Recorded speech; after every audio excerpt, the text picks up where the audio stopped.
Marshall, the meter reader, comes through in the clutch. The Hawkeyes win another Hawkeye-esque game, this time in Memorial Stadium in Lincoln, 13-10. These scores are getting easier and easier to predict. As crazy as that sounds, Iowa consistently does this, and they are the deviation from the mean of college football in every way imaginable. They are the outlier, and they have been the outlier and continue to be the outlier week after week and year after year. We welcome in the man of the hour, or the next 2 hours, I should say. Coach Don Patterson is with me. Don, it's good to see you. Good to see you, Corey. So before we get to, I want to ask you about Marshall Reeder. We're going to talk all about this win. I'll ask you the same question, though, I've asked you so many times before. How does Iowa do it? Well, you won't be surprised to know I've never talked to Marshall Reeder in my life. I think I'll look him up the next chance I have. Marshall, real quick, Marshall Meeder. I'm sorry, Marshall Meeder. Did I say Reeder? Just to make sure we're clear on that. He is the Meeder. I've coined the, maybe somebody else came up with this. I have coined him the meter reader from now on. But, Don, I mean, that's as gutsy of a call. I mean, first of all, and I tweeted this out at halftime, the decision was made at halftime to go with Marshall for the second half at place kicker.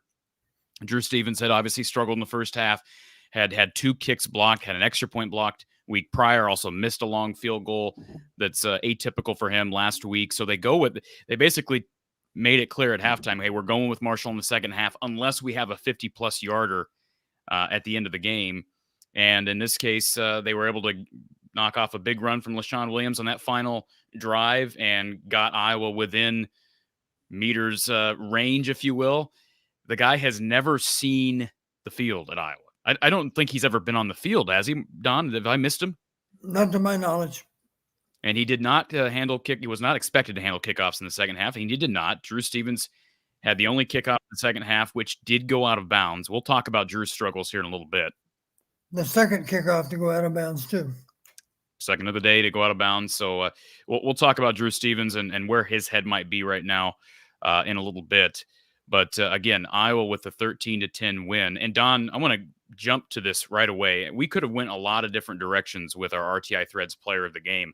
I just have such a hard time not going with a young man like this. I mean, I just cannot imagine being put in that situation last game of the season, game on the line.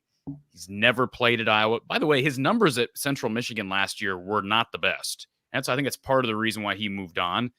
But Kirk Ferentz said after the game on his CBS interview that he's been practicing really well. And that kick didn't have a whole lot of distance, Don. But it did go barely cleared the upright. So just talk about, have you ever crossbar? I'm sorry. I know I recall a story you always tell about a guy named Mike Cypress who was a punter but came in for a long game-winning kick in a big game. But have you ever been in a situation like this as a coach where you had to put in a guy who's never seen the field on your football team in a moment this big? I lost you, Corey. Don, have you ever been in a situation where you've had to put a kicker on the field in this situation who's never seen the field on your football team? Has that ever happened with you as a coach? Mike had certainly seen the field, of course, because he was an all-star, all-conference punter, I should say. And he had also kicked really well in practice. It was kind of an interesting situation because our starting kicker, Mike was a punter and not a kicker. Most coaches would certainly prefer to not have one player do both.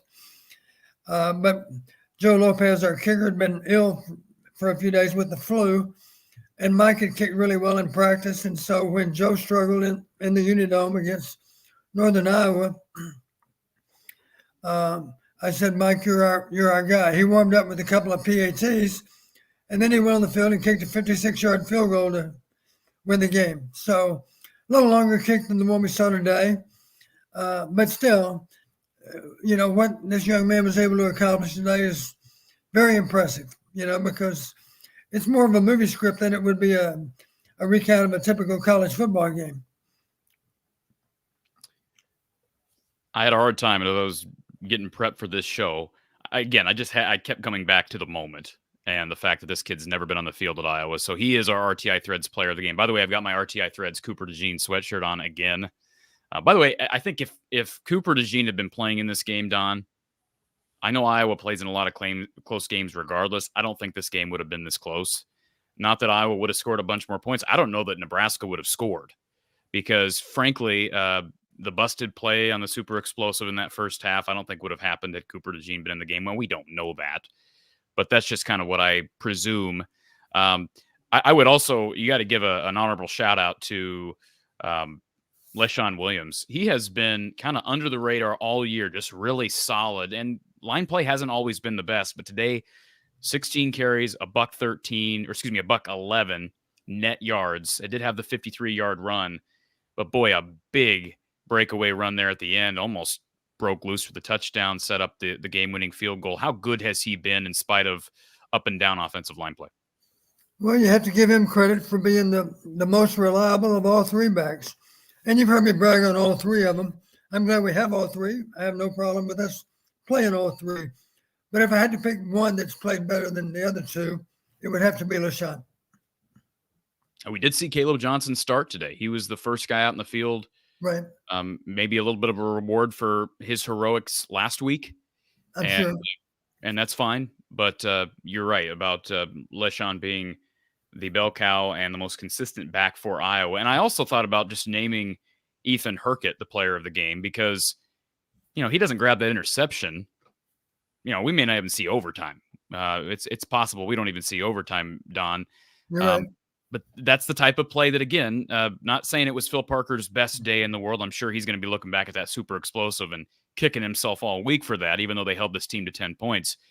But his guys seem to always make big plays in big moments, whether it's a defensive lineman getting up for a pick or a cornerback making a pick or a strip sack, whatever the case may be. I recall just a few years ago, Zach Van Valkenburg with kind of a weird fumble/interception on a weird play near the line late in the game that ended up helping Iowa seal the deal in that one. And how many game-winning kicks are we going to see in this series? Whether we're talking Miguel Racinos, Caleb Shudak, Keith Duncan, and now Marshall Meter. And by the way, I'll say this too.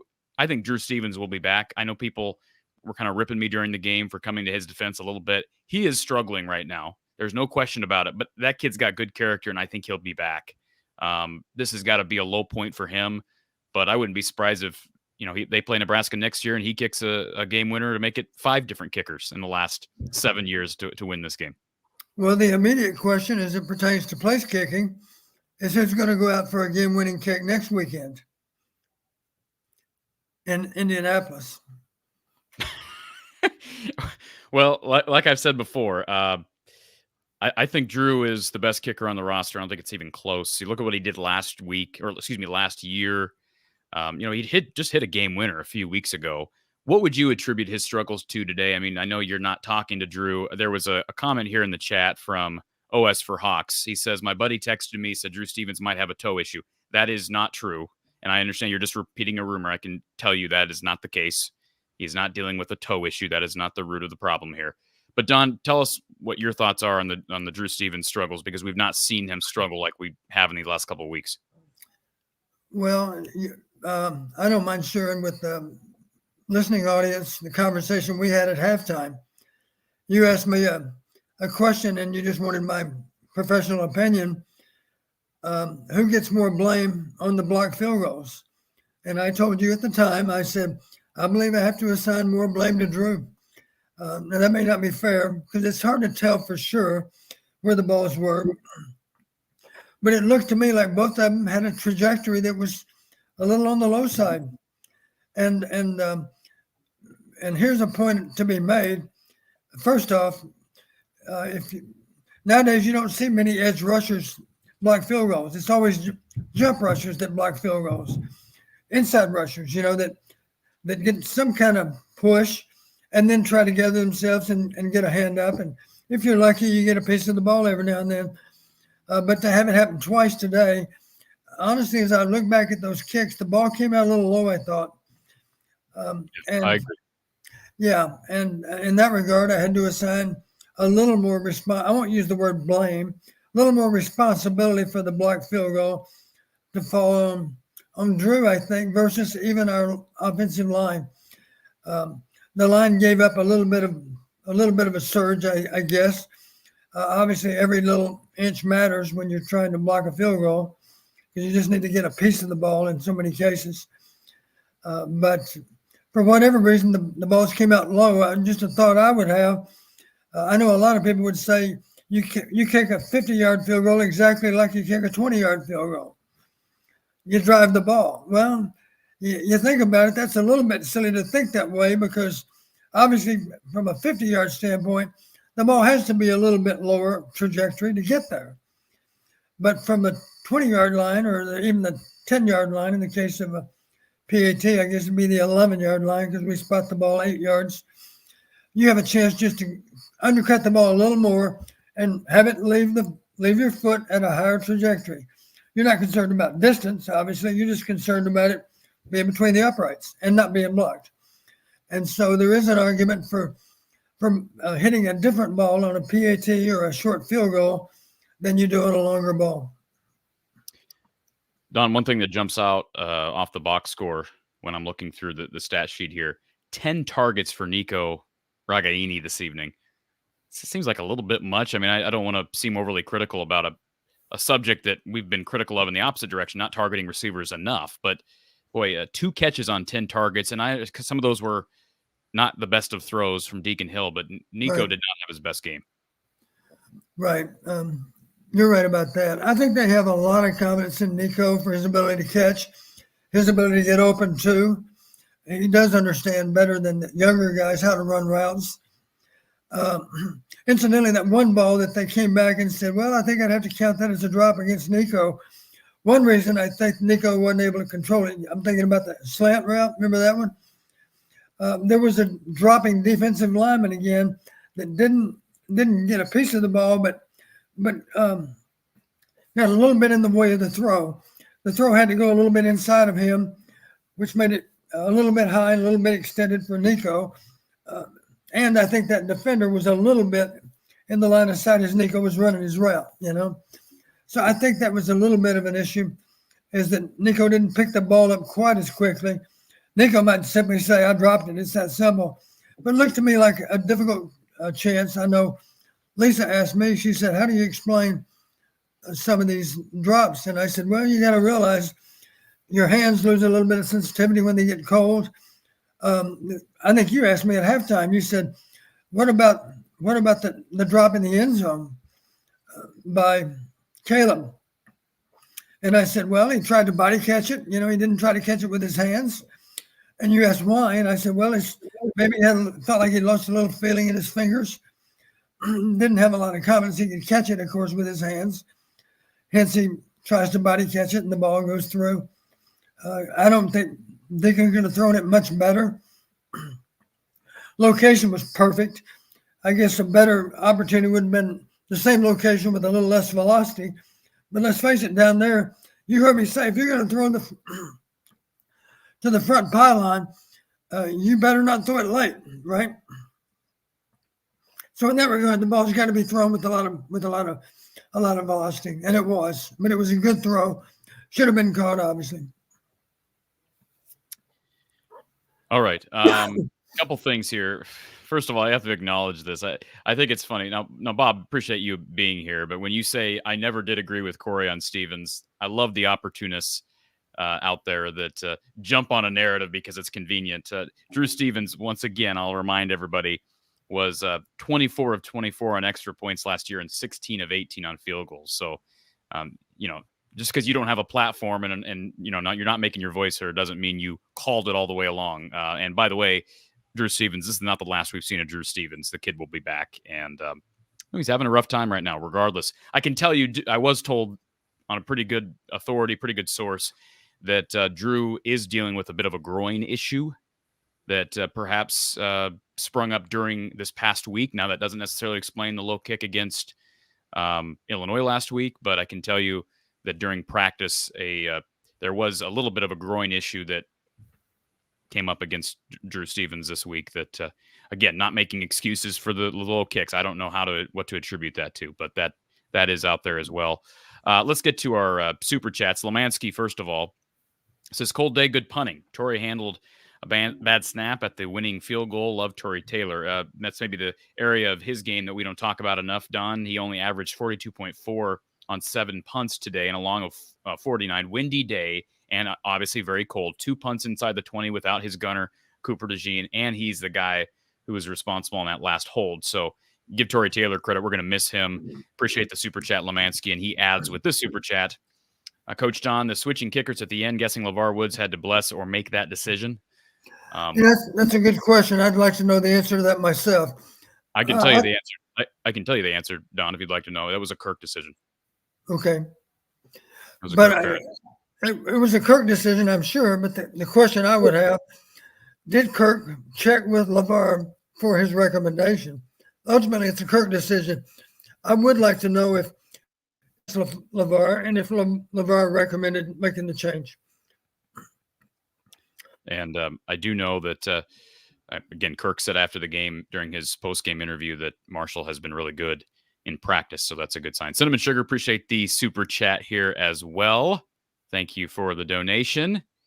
And Eric, thank you for your donation. He says this game is quintessential reason why Brian is losing his job. Defense bailed out the team plus Nebraska's stupidity at the end. Jeff says one of the worst coaching jobs I've seen on both sides of the ball. Well, you can look at it that way, Jeff. You can also argue it's one of the best head coaching jobs that you've ever seen, because how a head coach leads a team in a Power 5 conference to 10-2. Yes, it's not a good division, but 10-2 in one-score games after injury, after injury, after injury, after injury, and an inept offense is pretty incredible. And I don't think Phil Parker maybe coached his best game today. And we can talk about maybe why that is, but I don't agree with that take. Can you talk a little bit about the explosive play? We don't normally see Iowa give up big plays. What happened on the big touchdown catch in the first half for Nebraska?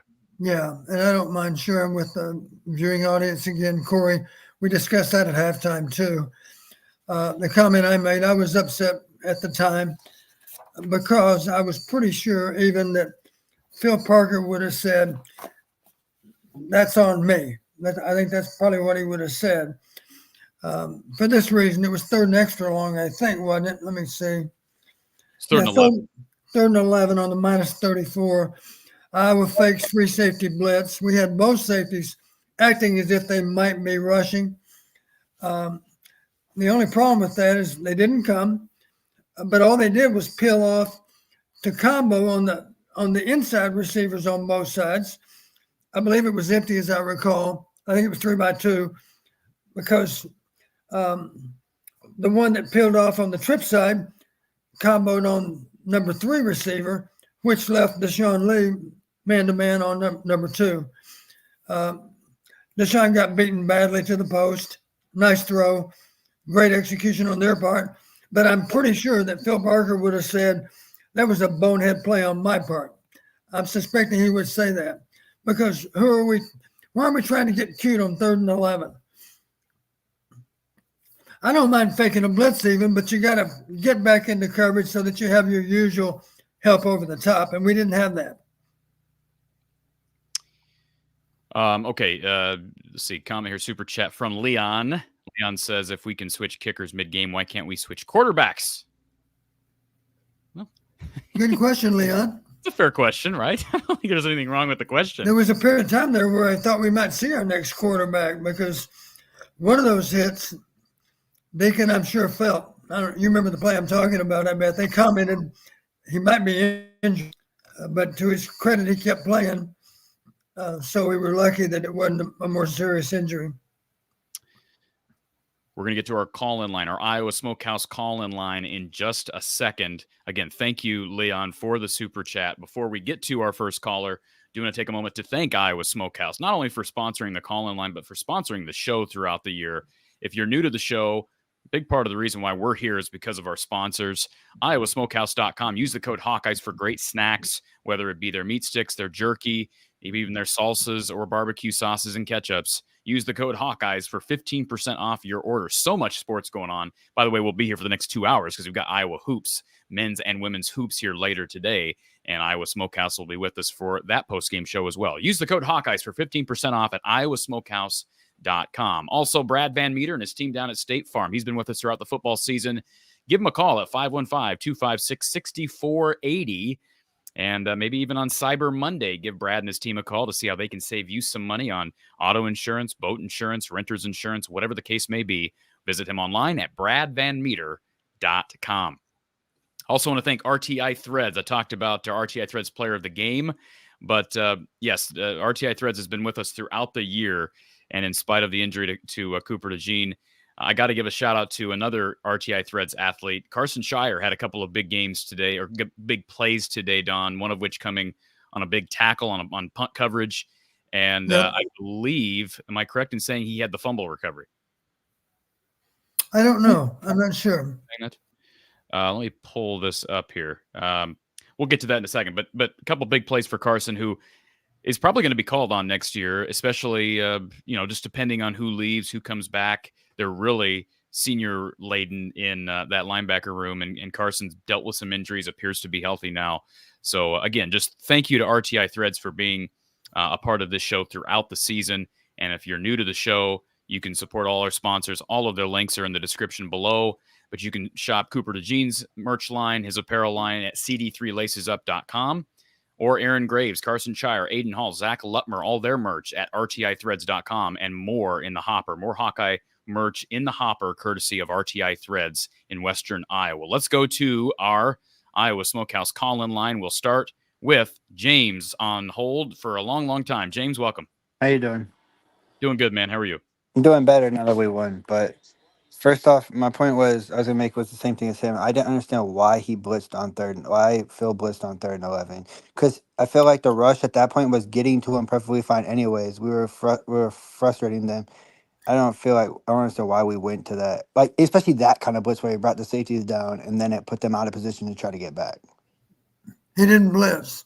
He faked the blitz. Yeah, but I'm saying, like, he brought him down to fake the blitz. Right. So then he put him out of position because he brought him down to fake the blitz when our 4 rushes were not getting to him, like not sacking pretty, but they were frustrating him by making him get out the pocket, and then he had to make decisions from there.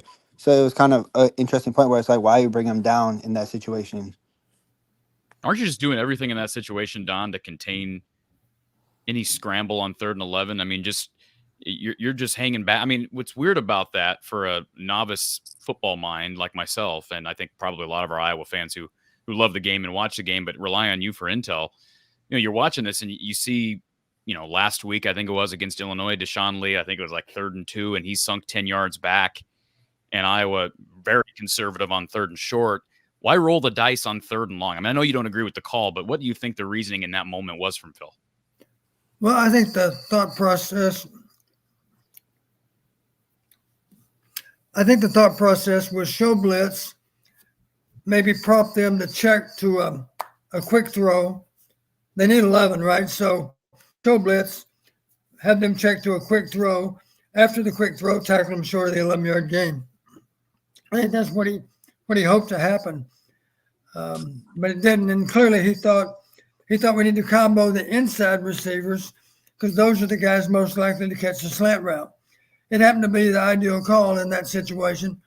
Number 2 was the guy going deep, and he was covered, of course. He was hopefully covered by Deshaun, but it didn't happen that way. Deshaun was beat to the post, and it was all over when the ball was caught. Okay, first off, 2 more questions, and I'll let you get to the other calls because I know you got other callers, and we got a basketball game here soon. But what was your thought, Corey and Don, when Deacon threw the interception? You want to? Well, you know my thought, James. Yeah, they should have went to overtime, but I tweeted out, and Yeah. Don, you may not agree with this, but I tweeted out, and I wouldn't normally do this. I said after, let's see, well, at first we thought Nebraska had been charged a timeout, right? It was third down. I don't understand why I would take a timeout there. I'm sorry, I don't understand. Well, hold on a second. I agree. And had Nebraska called the timeout, then it would have made the decision even easier for me. I would have said, we're taking a knee here and going to overtime. I am not putting this game in the hands of Deacon Hill. And I mean, again, I'm all for rolling the dice and, aggressive Kirk 3.0. But Don, I tweeted out right before that happened. I said, have to take a knee here. They did not. Deacon throws an interception, nearly cost them the game. Just your thought process. That seemed very much against the grain of what Kirk would normally do in that situation. Yeah, I felt this way. We had done next to nothing in the second half, right? We had 200 yards at halftime. I doubt that we had 100 in the second half. Maybe we ended up with 100. Not much more than 100, though. You can look it up as we talk. But I honestly felt we just need to get in. We just need to get to the end of regulation with it 10-10 and then take steps to beat them in overtime. Because I thought the odds of us being able to engineer any kind of drive were very slim at that point. Truthfully, there were other times in the game we were fortunate that we didn't throw a pick or two the way the balls came out. A time or two, we were just lucky that they weren't intercepted. They certainly had some opportunities, just like we did, but it seemed like they had more opportunities. And again, I just saw it all in real time, so I'd have to go back and look to see how many balls were legitimately had a chance to be intercepted. It just looked like we were maybe not intercepted so much as just the possibility of him being stripped in the pocket. Well, either or. Yeah. Hey, think about this. Twice we got stepped on, right? Twice our quarterback's foot got stepped on. That should not happen. We are so lucky that it didn't end up as a safety. I'm talking about the goal line play, of course, where he was almost down and tossed the ball back to LeSean. Two things. Heck of a play in the moment from Deacon to toss that ball as he's falling down. All right, that's a lot of weight coming down on that turf. And he did it he did both times. Got that ball off both times. Credit to Deacon Hill. Second thing is the color commentator, I don't even know the guy's name, and he's an offensive lineman, former offensive lineman apparently, because they kept bringing it up, made the point of saying, that's always on the quarterback. Now, he's a former old lineman. Is that true, Don? Was it a trip or did his foot get stepped on? Well, his foot clearly got stepped on, but here's the question. It still could be one or two players, and it gets down to the footwork of the lineman versus the footwork of the quarterback. I will say this. Quarterbacks need to understand that first step has got to come in a hurry. You can't leave your foot in the ground, and you got to know for sure what the appropriate footwork is. And to coincide with that, of course, the linemen, their job is not to retreat on that particular play. Their job is to, if they do retreat, only ever so slightly, because pass sets need, you need to take on it. You don't want to give a guy a chance to get ahead of steam against you on a pass set. How far off the ball do you need to set? Only long enough to get your hands up. So if the ideal offensive guard would pass set without really dropping much at all, because he could shoot his hands that quickly to take on that lineman on the line of scrimmage. Don't retreat and give him a chance to bull rush you into the quarterback's lap. You follow me there, Corey? Absolutely. You drop only enough to get your hands up. That's what most O-line coaches would teach. The bottom line is that the quarterback should not be stepped on. And just like what's the problem with the snap? Well, I always said it's never one person's fault. It's the fault of the quarterback and the center. I'm talking about when he's indirect. If the exchange doesn't happen, let's just analyze why. We have to solve it, and it's not going to be one person's fault. It might be one more than the other, but the bottom line, we have to solve it. We have to go an entire season without losing a snap when we're indirect. That's the goal. That's a lofty goal, but there are some teams that actually get that done. They go an entire season without losing a snap underneath the center. So the bottom line, for him to be stepped on twice, I would suspect it's more his fault than the lineman. I don't know that. Only the coaches can determine that. And they might not even know until they look at the video. For sure. And one more thing First off, I don't know Kyle said Caleb Brown got in the game. I didn't see him back in the game, but we need him, so I hope nothing serious if he is hurt. I know he missed like most of the second half. But talking about snaps, Torrey Taylor on the kickoff. If he didn't put the snap back up the way he did, we didn't have a chance. Because if you watch, it hits the ground, he picks it back up real quick and puts it back. You're talking about on the field goal kick? Yeah, on the last field goal kick, he literally was on the ground. He picked it up, put it right aside. I guess that's what I'm saying, and I'm not trying to take blame off of Drew Stevens. He is struggling, but James, you tweeted this, you texted me or DM'd me the same thing, and I wasn't trying to argue with you. But anybody that says, "Why is Drew Stevens all of a sudden sucking?" Well, there are multiple components to the kicking game, right? Yeah. Don, there's blocking, there's snapping, there's holding, there's kicking. So, like, I mean, yeah, it's clear he's struggling, but there might be multiple components at play here. And we just don't often see this out of any Iowa kicker, especially a guy who's been as solid as Drew has been. So whether it's mental or physical, again, I mentioned the groin issue that I was told he is dealing with this week. But in general, I think he'll be back. And as much as I'm happy for Meter, I do kind of wish that would have been Stevens who kicked the game winner after all the turmoil he went through in that game, because I feel like that would have been cool to see as well. But I'm just glad we got the win, and Marshall Meter will always be a name I think Iowa fans remember now after this game. So, yep. But Thank you. Enjoy the night, and I'll watch this Iowa basketball game. Hopefully, we can pull one through. Sounds good, sir. All right. Lots of comments in the chat, and if you want your comment to be addressed on the air, it's going to have to be a super chat. I can't filter through everyone's comments. D. Rollifson with the super chat. The wide receivers didn't help today. Grateful for 10-2. It is fair to acknowledge that Deontay Vines continues to be out. Caleb Brown went out in that second half with an injury. By the way, Don, you asked about total yardage in the second half. 116 total yards for the Iowa offense combined in that second half, including just 38 in the fourth quarter. But for the day, Caleb Brown did have 3 catches on 21 yards, and he looked okay at times. There was a play on I'm trying to figure out which side of the field we'd be talking about. But there was a play along the sidelines that Caleb Brown made into the red zone in that first half that looked like vintage athlete. Like this is the reason this kid was a 4-star recruit. And you see his upside, and then he has the end zone, gets hurt. I still really am high on Caleb Brown, and I think he's going to really help this team, assuming he sticks around. But he's made a lot of progress over the last few weeks. Keep in mind, he wasn't even playing like 4 weeks ago. And, he's basically their number one receiver right now. I don't know what's happened with Seth Anderson. He had a big catch late in the game, but he has been playing less and less as well. Jacob Bostic saw the field today. And you're absolutely right, D. Rollifson, as far as drops are concerned. I don't have an official number yet, but Caleb Brown was targeted 5 times, caught 3. Nico had 10 targets, caught 2. Seth had 2 targets, caught 1. And Jacob Bostic had the 1 target on a bad throw. Some of those were just bad throws. That's a terrible throw, terrible decision. Also a bad route by Jacob Bostic. I don't know if you agree with that, Don, but we were very lucky that ball wasn't intercepted. It's a really bad route. You're right. It's a young man who's going to learn, but that shouldn't have been thrown anyways.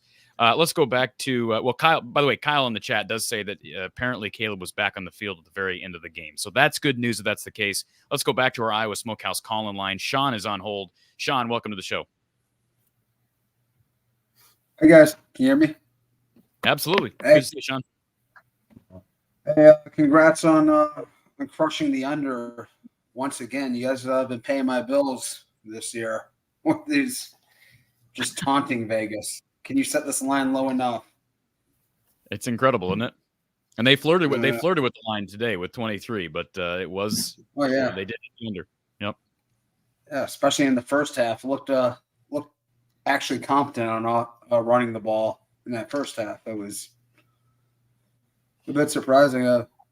Been following the show all year. Never got a chance to call in, but I just want to say I appreciate you guys do good work here covering these games. And appreciate that. And I watched this a little vested interest. I'm a Buckeye fan, so hopefully we'll meet up next weekend. That'll be fun. I don't know that it'll be fun for Iowa, but it'll be fun for someone. Well, you get a trophy anyway for it, right? For this? Well, they get a banner. They get a banner somewhere for winning the West. They'll get a banner somewhere, and they'll get a banner for a bowl game appearance as well, Sean. So that's good. Absolutely. So, wondering what needs to be done to modernize this offense while maintaining fidelity to Iowa's sort of holistic approach to football. I don't think they really want to be the team that's running up and down the field, risking turnovers. I think they want to play risk-averse football and offense. They'd like to be obviously more effective than they are. What? I think I understand what you're saying, Sean. Don, and correct me if I'm wrong, Sean, but you're basically asking, how does Kirk, moving forward, different offensive coordinator next year? I mean, we're not going to be a whole lot of wholesale changes made between now and next Saturday, but moving forward, how can Kirk Ferentz allow this offense to be evolved while still maintaining the kind of the baseline, the foundation that is this program, field control, clock management, all that stuff, Don? Well, hire a guy that knows a lot about teaching and training quarterbacks, and of course knows a lot about formulating game plans too. Hire someone that has the capacity to require defenses to defend the entire field, the width and the depth of the field. Hire someone that has a great concept of how to teach and how to bring someone along to really play at a high level. And there's a mental side of it as well as a physical side of it. That's for sure. And like, do you think a lot of their struggles come from them now just not threatening the whole field? Like defenses can sort of clamp down and just play very heavy in the box, which obviously hurts your running game. Yeah, I think we have to be a greater threat in the passing game with all eligible receivers. Right now the backs don't get the ball much at all. Tight ends get it more than average. Receivers get it less than average too. So we need a better blend of all those 5 positions catching the ball.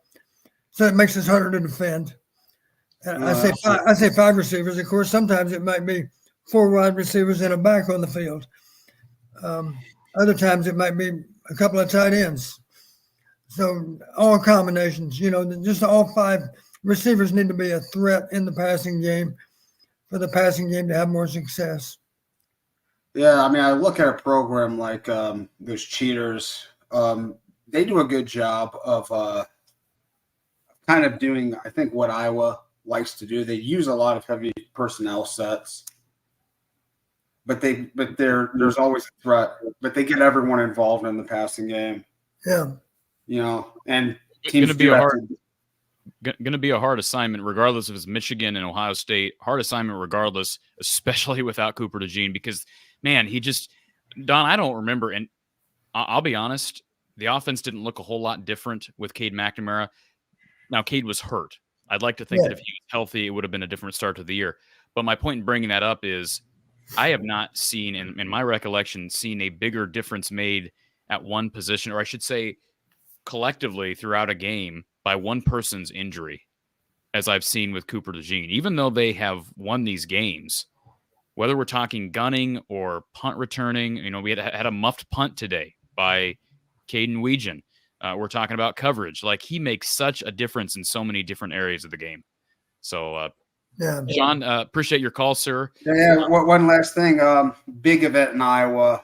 The big sporting event in Iowa this weekend is taking place on Sunday. The Cy-Hawk duel on the mat. You guys have any vested interest in that? Number 4 versus number 8, I think, isn't it? Yeah. John's got more of a vested interest because I am not a wrestling guy per se, but I'll say this: go Hawks.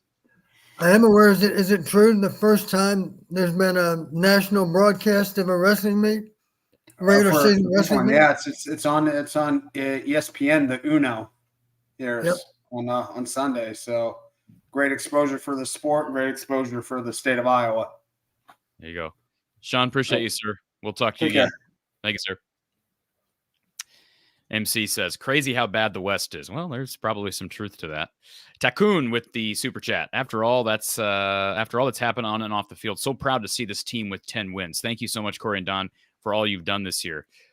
Boy, I still love the emotional Kirk. I know some people are just going to be mad at Kirk no matter what he does at this point in his career because the offense isn't good, and the whole situation with Brian. And I can see why, even if Kirk isn't leaving after this season. I mean, we've talked about the potential. Is Kirk possibly going to be walking away and retiring after this year? I still don't have a definitive answer to that question. He's been really emotional, but as he's gotten older, he's been more and more emotional. He's been emotional in almost every post game over the last couple of months, Don, especially since the Brian announcement came down. And I just think he's impressed with the resilience of this team. It is impressive. That's why I said I think he absolutely should be in the discussion for Coach of the Year in this conference. I don't know if he's, maybe he wins it. Maybe he wins it over Braun or whatever his name is over at Northwestern. Frankly, 10-2 with injuries to McNamara, Lachey, All, DeJean. Maybe he wins it, Don.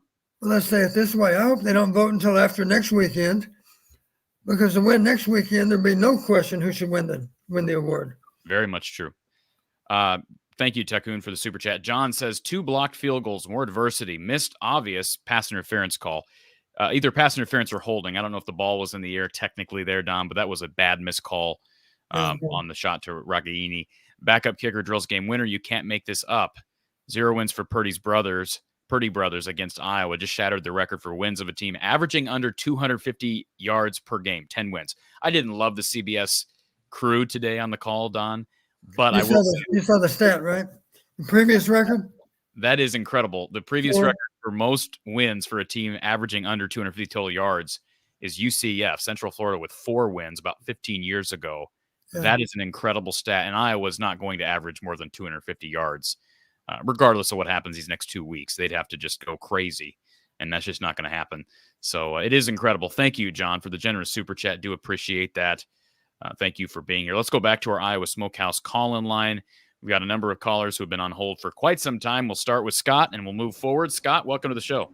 Hey, how's it going? Good. How are you, sir? I'm good. I'm glad we won.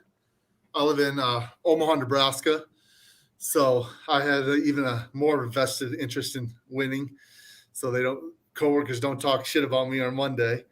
But I am kicking myself because I work for a large company, and I have coworkers that I talk to all the time from Dallas, Chicago, Denver, and they keep talking about like the over-under. And I always joke, take the under. Always take the under. But I've never once placed a bet because I don't bet on sports. And I'm like, man, I could have made so much money. But you're better off, Scott. But yeah, it's and frankly, I talked with Mark Rogers about this the other day, Don. Whoever came up with, well, Vegas did, but however that's done, I don't follow it enough to really even know. Iowa was projected at 7.5 wins in the season prior to the season. What a stupid projection. And I know hindsight's 20/20, but I called it stupid when it came out. With the schedule and everything Iowa had coming back, to project them at 7.5 wins in the season, that's a dumb prediction. Dumb line. We talked even 3 months ago that we had certainly had a good chance to be favored in 10 or 11 games. Absolutely. And shout out to LaShawn Williams I thought he slipped through a lot of very small holes, and particularly the very last run where he picked up, 15 yards to get within field goal range. And also, Don, you were looking at ESPN, we had a total of 259 yards. So if 200 yards, I think it was at halftime, that means we had about 60 yards in the second half. But that leads me to what I was going to ask you is, I know in the beginning of the season, we kept talking about we got to get the receivers involved. However, in the first half, it seemed like, Addison and Stelianos were moving the ball. But in the second half, we were force feeding it to, Nico had 10 targets. Yeah, I don't even think that the tight ends really even had much targets in the second half. And between the two of them, they only had 5 catches for 60 yards. So I guess it wasn't huge, but I know that Stelianos catch and run, they got us to within the 10-yard line. Of course, our red zone offense is bad. It's like, it almost seemed like when we got to 1st and goal at the 10-yard line, Kirk Ferentz was perfectly happy. Yeah, just running it up the middle and then kicking a field goal. And I've said this. No, he was absolutely. He ran 3 times. Yeah. They ran 3 times for 1 total yard. And Don, you're going to probably tell me that was the right play because you told me that earlier in the year, something similar to that, where Iowa ran the ball in the red zone on 3rd and medium to 3rd and long.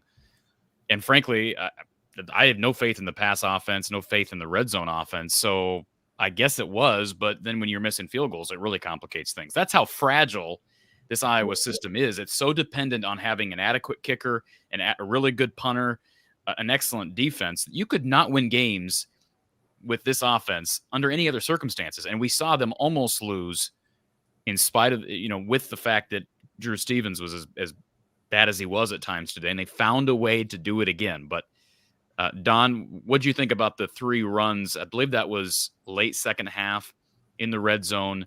And I believe it finished up with a Drew Stevens blocked kick. Yeah, let me find it here. Middle of the second half, they posted this stat. Our last 10 passes, we were 1 for 10 for 9 yards in that stretch of the game. So I'll admit, I was thinking, just trying to figure out, help me out here. What do you need help with, Don? Just before the second block, you're saying? I believe it was, wasn't it, Scott, before the second block, the 3 runs? Yeah, one of them, it was a blocked field goal. I don't know which one it was, but yeah, I mean, yeah. Well, the way the game was playing out, 3 points looked huge. Let's face it, they were struggling. If we took away the 166-yard play, which I'm sure Phil would say was our fault, not theirs, then they really didn't sustain any drives all day. We did a great job of controlling the first half. Halftime stats, I did write them down if they were accurate. Not even close, really. And this is where the problem is like, again, in the Wisconsin game, we ran up the middle, we punted it. We were so willing to give it back to Wisconsin. And I'm thinking we're playing on such a razor's edge that one missed block, one blown coverage, all it takes, just one, not a series of them, just one bad play on the defense or even special teams, and Wisconsin wins. And here, they didn't sustain any drives all game, but because our offense just can't, 1st and goal at the 10-yard line, and they can't 3 times, and we came away with 3 points. And then all it takes is a 70-yard touchdown pass by Nebraska off of a broken coverage, and they're right back in the game. And it just feels like our defense has to play perfect, every single snap. And our offense almost seems like our offense isn't expected to play perfect, but our defense has to, or else we lose the game. And it's kind of like we win by this. What is it saying? We win by the sword. We die by the sword. We're so willing to play those margins that, 3 times within the 10-yard line, 3 points. Well, I will say this. I've got this much I do know. The second block field goal before the half, we had LeSean broke for 52 yards. That set us up in the red zone. We had 200 on the +6. 200 means second and goal. On the +6-yard line, we ran wide hide and threw it incomplete. Remember that play? Where the tight end, we faked play action, brought the tight end across the formation. It was well defended. That was incomplete. And then on 3rd down, that's when Caleb dropped a good throw to the front pylon. That's the second blocked field goal right before halftime. And I don't know, it must have been before the first blocked field goal then. It was in the first half, not second half, I think. You're pretty sure it's in the second half? I'm talking about the one when we ran the ball 3 times. I was thinking that was second quarter done. Yeah, second quarter. Yeah. Yeah, it was. I think all 3 of those, red zone. But I mean, red zone is 20 yards. I mean, we were at the 10-yard line or closer. Yeah. And One thing, our red zone offense. I haven't looked at it for the entire season, but as Corey can tell you, the good red zone offenses produce touchdowns, not field goals. Right. And today, of course, we realize we can't even be guaranteed to make a field goal because we can't be guaranteed to not have it blocked. Scott, I do got to move on, but I appreciate you calling, sir. And okay. we'll talk to you later today after basketball if you call in. Yeah. Okay. And also mention that target from Jamari Harris. Was that a target? Yeah. Okay. Thanks, Scott. Yeah, and there was somebody. Scott wasn't the only one who wanted to know. I mean, Bob in the chat, he's upset about a lot of things, but he says officiating was terrible both ways. Targeting, I thought it was targeting. I thought it was targeting on Jamari Harris. I love when people, there's somebody, when I tweeted that out during the game, Don, these people that hate whenever I give an objective take that does not agree with what they want to hear. And I think the response was deleted now. But that's the definition of targeting. I mean, he lowered his helmet. He's trying to dislodge the football with his helmet. Right, Don? Am I wrong on that? Seemed very clear on replay. Well, of course, the guy that's really at risk is the tackler there, Jamari in this case. Sure. He didn't even hit with the top of his head. He actually hit with the back of his head a little bit. His head was that much down toward the ground. So it's a dangerous play. You're at risk of a neck injury. And obviously, we used to always coach guys to run through contact and to have your eyes up. In other words, you're hitting with your face mask all the time, with the front of your helmet. You're never going to get flagged for that, of course, and you're not going to miss as many tackles. When you drop your head, your eyes are no longer on your target. So obviously, at that point, you might as well be blindfolded, because you really can't see where you're going. And BJ brings up the fact that perhaps Kirk didn't want to get into a field goal contest with Nebraska. That's possible, but they were going to have to kick at least one field goal to win, regardless, because they weren't scoring a touchdown unless LeSean breaks one. But that was an interesting decision to do what they did on third down and call the timeout. Nearly cost them the game, but found a way in the end, thanks to Ethan Hurkett and that tremendous defense, along with some heroics on special teams and offense down the stretch. I would say this. I suspected, just thinking about being okay with going to overtime, my thought would be, even though we would have reason to have lost confidence in our place kicking, I still like the chances of us scoring a touchdown starting on the plus 25 compared to the chances of them scoring a touchdown from the 25. And I give my reasoning for that to be simply, I'm comparing our defense to theirs. I like our chances for sure, shaking loose on a naked, shaking loose on a receiver screen, maybe busting a run up inside. We have a chance to do that. I just think our defense is more sound than theirs. So I like our chances of scoring from the 25 better than scoring a touchdown from the 25 better than theirs. And I'm factoring in the two defenses when I say that. Appreciate the super chat here from Don. The play call to throw on third down late in the game with 41 seconds left looked more like Scott Frost than like Kirk Ferentz. Yeah, I was very much surprised by that decision. Appreciate the super chat, Don. And Arnie, appreciate the generous super chat. I've done this twice. Amy, it looks like an RN. I'm so sorry, Amy. Amy, thank you, Amy. Hello, Coach and Corey. Hell of a show as always. We enjoy listening to you guys. Thanks for all you do. Any updates on Caleb Brown injury? Super chat courtesy of RTI Threads, Amy and Marty. Thank you, Amy and Marty. And certainly Marty being a part of RTI Threads and supporting this show through sponsorship and through the super chat. But Caleb Brown, I don't have anything official from Iowa, and I have not received any top secret information on this, but I did see that our guy Kyle said that he was on the field late. I did not notice that, Don. Did you notice Caleb Brown back on the field at the end? I didn't. But I didn't notice anything that resembled an injury either. I'm not sure when he might have been injured. Yeah, I don't know. I mean, that was a report from the CBS crew, although she did say, I think she said Caleb She said running back Caleb Brown, and it took me a minute to realize who she was talking about, but we did not see Caleb until late. We saw more of Bostic, more of Seth Anderson as the game went on. But no question, a lot of injuries that this team is dealing with and overcoming. That's a fact. Whether you like the offense, like the coaching or not, that is a fact. Appreciate that super chat, Amy. Do thank you for that. Brian says, if it is the exact game we all expected, no apologies for winning. This season will be talked about out for ages. Sure hope Cooper comes back. Boy, I hope so too, Don. And I've told people, don't shut that door. Don't shut that door. Right.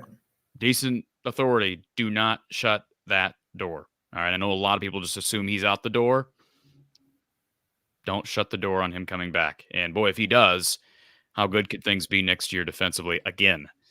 Certainly, he'd be probably I don't know if you make the guy a preseason Heisman guy, Don, as a cornerback and as a punt returner, but boy, he'd be as close to a non-offensive Heisman candidate as we've seen. I think if a guy like Jadeveon Clowney can be in the Heisman race, why not Cooper DeJean? He's that good.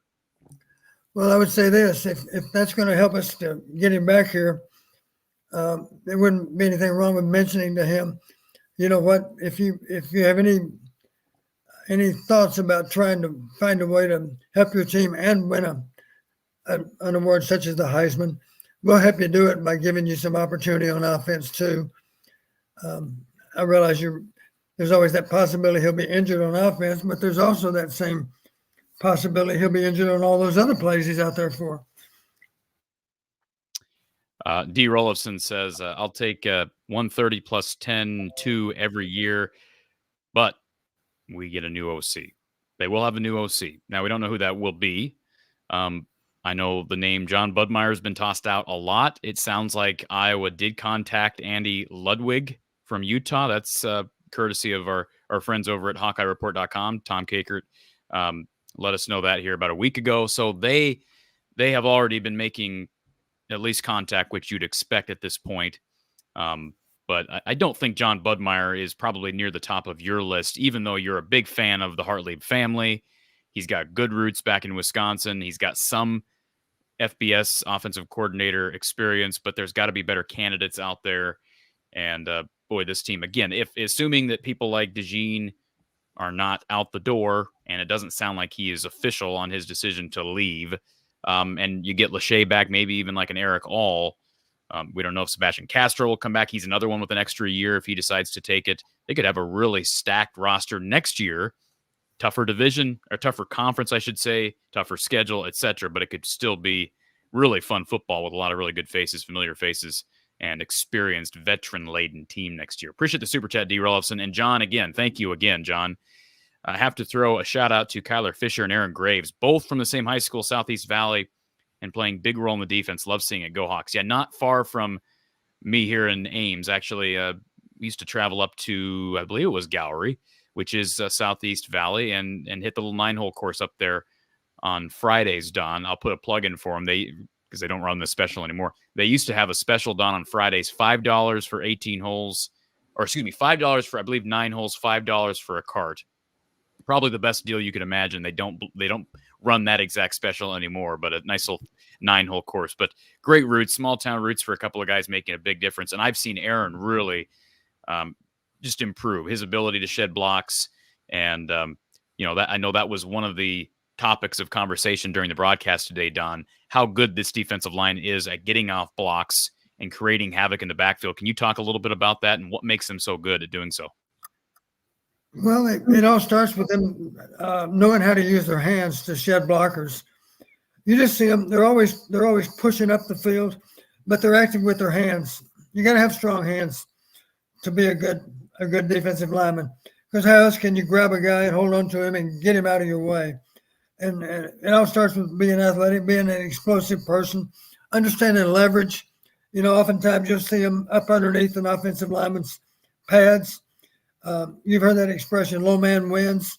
There's a lot of truth to that. Depends on down and distance, of course. If you're in a pass rush mode, maybe you're not so concerned. I thought the analyst did a good job of recognizing one thing.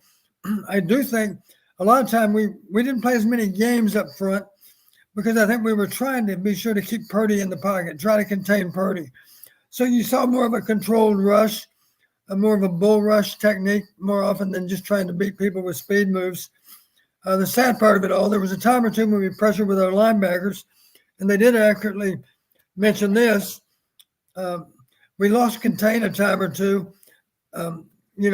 Joe's got to remember, if we're going to bring any kind of inside pressure, I think we might have brought a safety on this particular snap late in the game. And sure enough, Purdy got outside of the pocket, had a lot of time to throw and completed a throw on the boundary for a key first down late in the game. So his point was correct. If you're going to pressure with any kind of inside rush, you got to be sure you can contain rushers, especially on a quarterback like Purdy, who's not just a threat to throw outside the pocket, he's a threat to run outside the pocket. So try to keep him inside the pocket. Make him play from there. That's to our advantage, not his. Thank you again, John, for the super chat. Do appreciate that. And in answer to OS for Hawks, yes, we do expect Tom Kakert here any minute.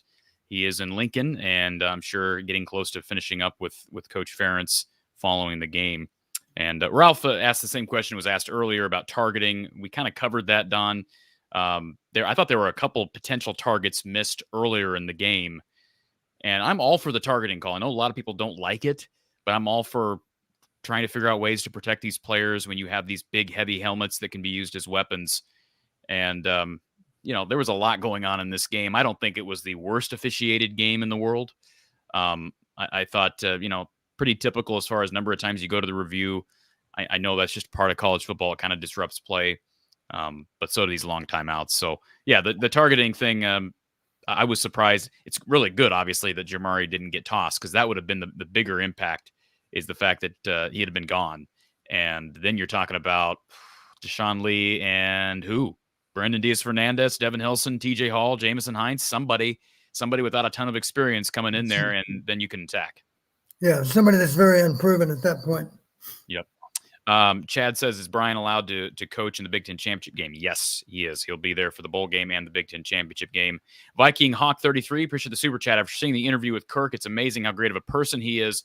Never seen a season like this. Appreciate that positive attitude, Viking Hawk. And I know people are still frustrated with the offense, but I will say this, Don, 13-10 win, and everybody thinks, I was just the worst 10-2 team to ever play. They're boring football.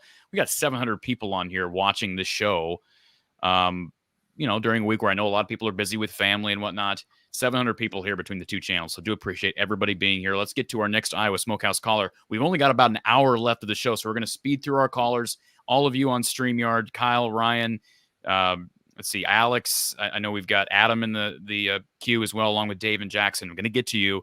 We're going to have to kind of speed callers up because we've got a lot to get to over the next hour before Iowa men's basketball tips off in an hour. Let's get to our next caller on the phone line. Thank you for calling Iowa Postgame here with Coach John Patterson. Who's on the line?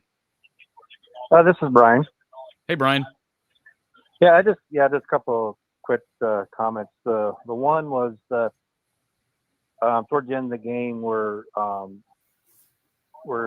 Purdy scrambled, almost got the first down. Then there was a false start, and then they went back and challenged that spot of the where he went out of bounds. So I was sure if they could have challenged that, because a play really didn't run, but they had a penalty on the next play. So I don't know. It's a good question. If they were able to challenge that. Don, can you clear? Well, I was surprised with the timing on the whole thing too, because if you're going to challenge it, it needs to be before the next snap. In this case, of course, it was a false start. The ball wasn't snapped. I guess that's the difference, is the ball wasn't actually snapped. It was second and about a yard, as I recall. And then it became 2nd and 6. And I guess their argument was, well, since the ball wasn't snapped, can't we go back and look at it? I guess you can. I didn't know that was an option either. And I was just relieved to know it wasn't a first down on that first down play. They didn't earn another first down. So it became 2nd and 6. And I guess we're glad that it did. I'm trying to think of exactly when that happened, though. Was that really, really late in the game, or a little bit earlier? Yes, that was towards the end. I think it was still like 2 or 3 minutes left. Yeah, I think on the next play, Nebraska caught an in route for a first down because I've got a 2nd and 6 here mentioned. The entry I had right before that 2nd and 6 play, I made this statement, Corey, and I bet it'll draw us. It'll make sense to you. I said, reminds me of Minnesota game. We have been outplayed in the second half. That's how I felt at that moment. I do not like the direction this thing's going. They've gained momentum. It reminded me so much of the Minnesota game. I was thinking, we're letting them hang around, and that's not good because if you hang around long enough, of course, you have a chance to win it at the end. And by the way, real quick, to Ron in the chat, he says, crown contact was below the Nebraska player's shoulder. Read the rules. A player lowering his head before attacking by initiating forcible contact with the crown of the helmet is targeting. And that's what I saw Jamari Harris do on that play. It was not above the head or shoulder area, but that is targeting. So you read the rules, Ron. That's targeting. Now, the officials decided it wasn't when back on tape, but that's why I'm telling you my opinion it was targeting. Go ahead, Don. I was going to say what CBS posted was simply a question of, did you hit him with the crown of your helmet or not? It doesn't matter whether it's above or below. So I don't know there might be a new rule applied this year that I'm not aware of. I don't know. But well, I'm assuming CBS knows. My understanding, the difference in the language as it relates to targeting is if a guy lowers his head, even if he doesn't thrust, if a guy lowers his head and leads with the crown of the helmet, that is targeting regardless of where it is in the body. If a guy thrusts, even if he's not lowering his head specifically, but if he thrusts and leads with the crown of the helmet in that motion toward anything above the shoulder neck area, that's automatic targeting as well. So right. A little bit of difference. What I would define as a malicious hit, right. based on him launching himself at the quarterback's head. Doesn't even have to be with his helmet. It might be with his shoulder pad. Anything else, Brian? Yeah, the last thing is another positive thing. I thought at first it was going to be in Nebraska's favor.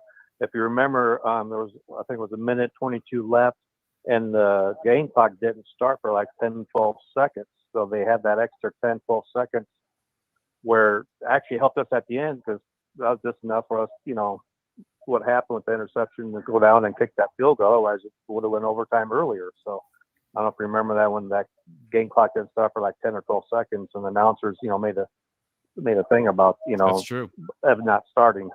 Yeah, that's a good point. That was a botched thing by somebody, but the scoreboard operator, the official should have went back and looked at that. You would think you could still retroactively put time back on the clock like they do in basketball, Don. And frankly, let me just say one other thing about the clock, because Brian brought up officiating. I think that, and people are going to disagree with this, I think the delay of game call against Iowa in that first half was also a bad call, where Drew Stevens made the first kick. The clock hit 0, but as the clock hit 0, the snap came. And again, go back to the rules of delay of game. There is a split second in there where the clock hit 0, and the official has to actually go up and look and see that on the scoreboard and then look back down to make sure the play hasn't been snapped. I don't believe that call was made typical to how that rule is enforced. And the kick was good, so we don't know what would have changed. Had Drew Stevens made that first field goal, which he did, had the delay of game not been called, does he even get yanked, and does Meter kick the game-winning field goal? We don't know. Probably all plays out differently. But you're right. Even in the NFL, you'll hear him comment sometimes, and it's the back judge that's responsible for seeing the clock. He's got to see the clock go to 0. Then he's got to move his eyes to the ball and see if the ball's been snapped. So Correct. You usually have the benefit of at least half a second there, I'd say. Yeah, and Iowa did not get that half a second, in my opinion. Here's a mystery to me. How about this one? Nebraska lines up for what apparently was going to be a 60-yard field goal attempt. What are they trying to do? Crazy on their part. It was into the wind. They had no chance of making a kick from there. And you know what happened next? They were forced to burn a timeout. They had to use one of their timeouts there before they push punted. That's the punt they did kill on the -1. And then we were lucky not to give up the safety when Deacon got stepped on. Could they have just been trying to draw Iowa? Can you try to draw a team off sides with a field goal unit? Sure. But I mean, who's gonna jump against a 60-yard field goal attempt? Be standing there waiting for the fake, because going into the wind, right? into the wind. It made no sense. I don't know what they were thinking. All I can think of is they were confused about the yard line and thought maybe a fake would actually make some sense. Made no sense from the vantage point that they were lining up for an apparent 60-yard field goal attempt into the wind with a mediocre kicker, I might add. Yeah, and also the kicker was late running out there on the field for that too. I can understand that, because what would make him think he was going to be sent out there for a 60-yard kick? Yeah, you're right. Yeah. That's fair too. That's all. That's all I had. Just go Hawks, men and boys basketball tonight. Absolutely. Thank you for the call, Brian.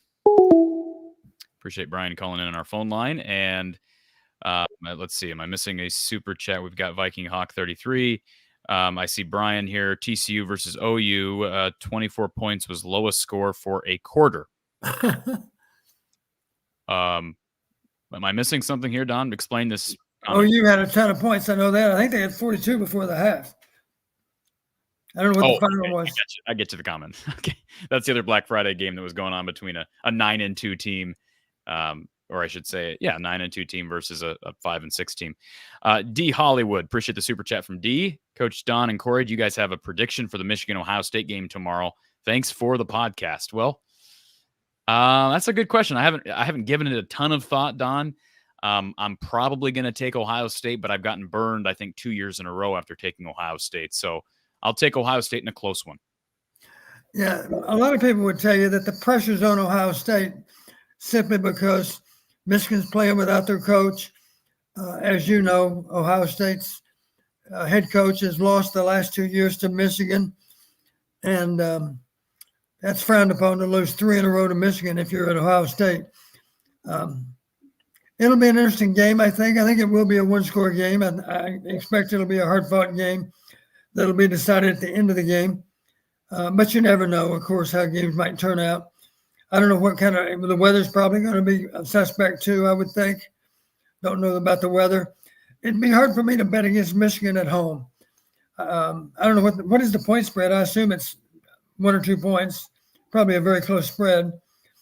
But I just see Michigan as a little more experienced football team. I think they've got older players in general that have been through the wars. And I like the fact that their quarterback has a lot of experience versus an Ohio State quarterback that does not. So put a gun to my head, I'd favor Michigan. Current spread, according to ESPN, is 3.5, of course, in favor of Michigan. Let's go back to our Iowa Smokehouse call-in line. We're going to have to kind of go quick fire on some of these. Actually, I'm sorry. Pause the phones. Hold the phones. We've got a really important guest coming into the show. Mr. Tom Kakert with the Nebraska. Hold on a second, Tom. Before you start talking, let me take a little sip of the Nebraska Tears. I positioned myself just for you guys right behind me, as you can see. The Nebraska backdrop. Right. Tom, I don't know if you caught it. Kirk Ferentz very emotional again during his post-game interview with CBS. Was he emotional again in the press conference? Not really. No. He really didn't get emotional, but I did see the post-game. In fact, my sister sent me a text and said Kirk's crying on TV, and I was like, that figures.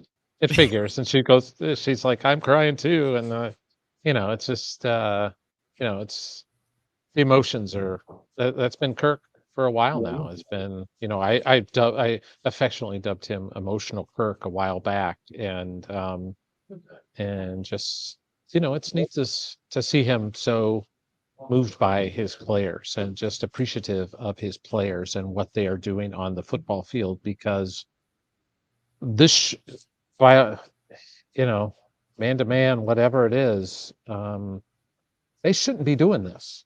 There's just I don't know that there's any logical reason for it. In fact, I asked Kirk after the game, I said, look, it's just, how do you guys, can you coach this? How do you coach the intangibles, the doing things better than everybody else and being comfortable in the uncomfortable? Because in a lot of games, tight games, it's uncomfortable for guys. And that's why you see guys sometimes spit the bit and other guys flourish in it. And why has this team flourished in these tight games? And I don't know, Coach P, you can probably answer that better than anybody. Well, the announcers did mention over the course of the season, We had been in 5 Yeah. tight games and won 4 out of 5. And Nebraska, on the other hand, had also been in 5 and lost 4 out of 5. Yep. So in those situations, of course, the fact that you've been there before, you just have a tendency to think we're going to make something good happen. With the game on the line, things are going to fall our way. That's just how you think. And if you failed in those situations, it's kind of a given that you're more likely to fail up ahead. And I think that happened again today. And that's, it's so amazing that, when Deacon threw that interception, I think everybody went, oh no, and thought the game was probably going to end on a field goal going the other way. And then, Ethan Hurkett makes an interception and returns it a little bit. But then, Deacon shared with us something after the game that I thought was interesting, because I asked him, I go, were you kind of mentally preparing for overtime at that point before that play happened? And he said, yeah, we were. But he said the offensive line was on the sidelines and they were fired up and they were ready to go hit somebody. And that's what you saw on that counter right on that first play with LaShawn to go 22 yards. And that offensive line just came out and fired and opened up the hole. And as LaShawn does, he just ran hard and got it into position where they could kick that game-winning field goal. And how do you Marshall Meter? I mean, I'll admit it, at that point in time, all I was really thinking was it was going to be a 55-yard kick, maybe. Yeah, But we had the wind at our back, so I still thought we had a chance. I didn't dream it might be much shorter. I'm just curious. Did I mean, it doesn't take a genius to see, first half and even some struggles from Drew Stevens last week. Kirk made the choice at halftime today to go with Mitchell in the second half, or excuse me, Marshall, and I don't know the kid's name. Did he talk about that decision and just kind of when? Yeah, he just said was it before the halftime or at halftime? It was at halftime. They talked about it and made the decision that they were going to go in another direction. And I found it interesting too that Drew's dad tweeted out a response, and I'm like, how does Drew's dad know? Did Drew text him at halftime and say he wasn't going to kick anymore in the game? What did Drew's dad text or tweet? He responded to a tweet from Chad Leistico and basically said Drew's been benched, and he would only kick if it was beyond 50 yards the rest of the game. And that's why I was wondering, if they would have got stalled out and it was 50 plus yards, would Drew Stevens have gone out there and kicked? Probably, because I would expect Marshall seemed like it was like 40 yards and in, he was okay, but that 38 yarder barely made it over. I mean, it was inching over. I was down there kind of parallel with the goalposts, and it was fluttering. In fact, I couldn't even tell that he was out there. I thought they announced that Drew Stevens was kicking in the stadium. Yeah. And I'm down on the sidelines, and I'm behind everybody, so I can't see what's going on the field itself. And we're trying to get into a position where we can even see, and the kick goes off, and I see it, and I'm literally parallel with the goalpost, and it just inched over, just it flip, and went over. And for all those reasons, it seemed more like a movie script than it did a real football game. Yeah. It's just, I don't know what to say about this team other than they're just a resilient bunch of guys that just continue to find ways to win. And that's a special quality. You don't see that every day in any team. And when you have it, you have it. And when you don't, you don't. And this Iowa team has it in spades. They just do.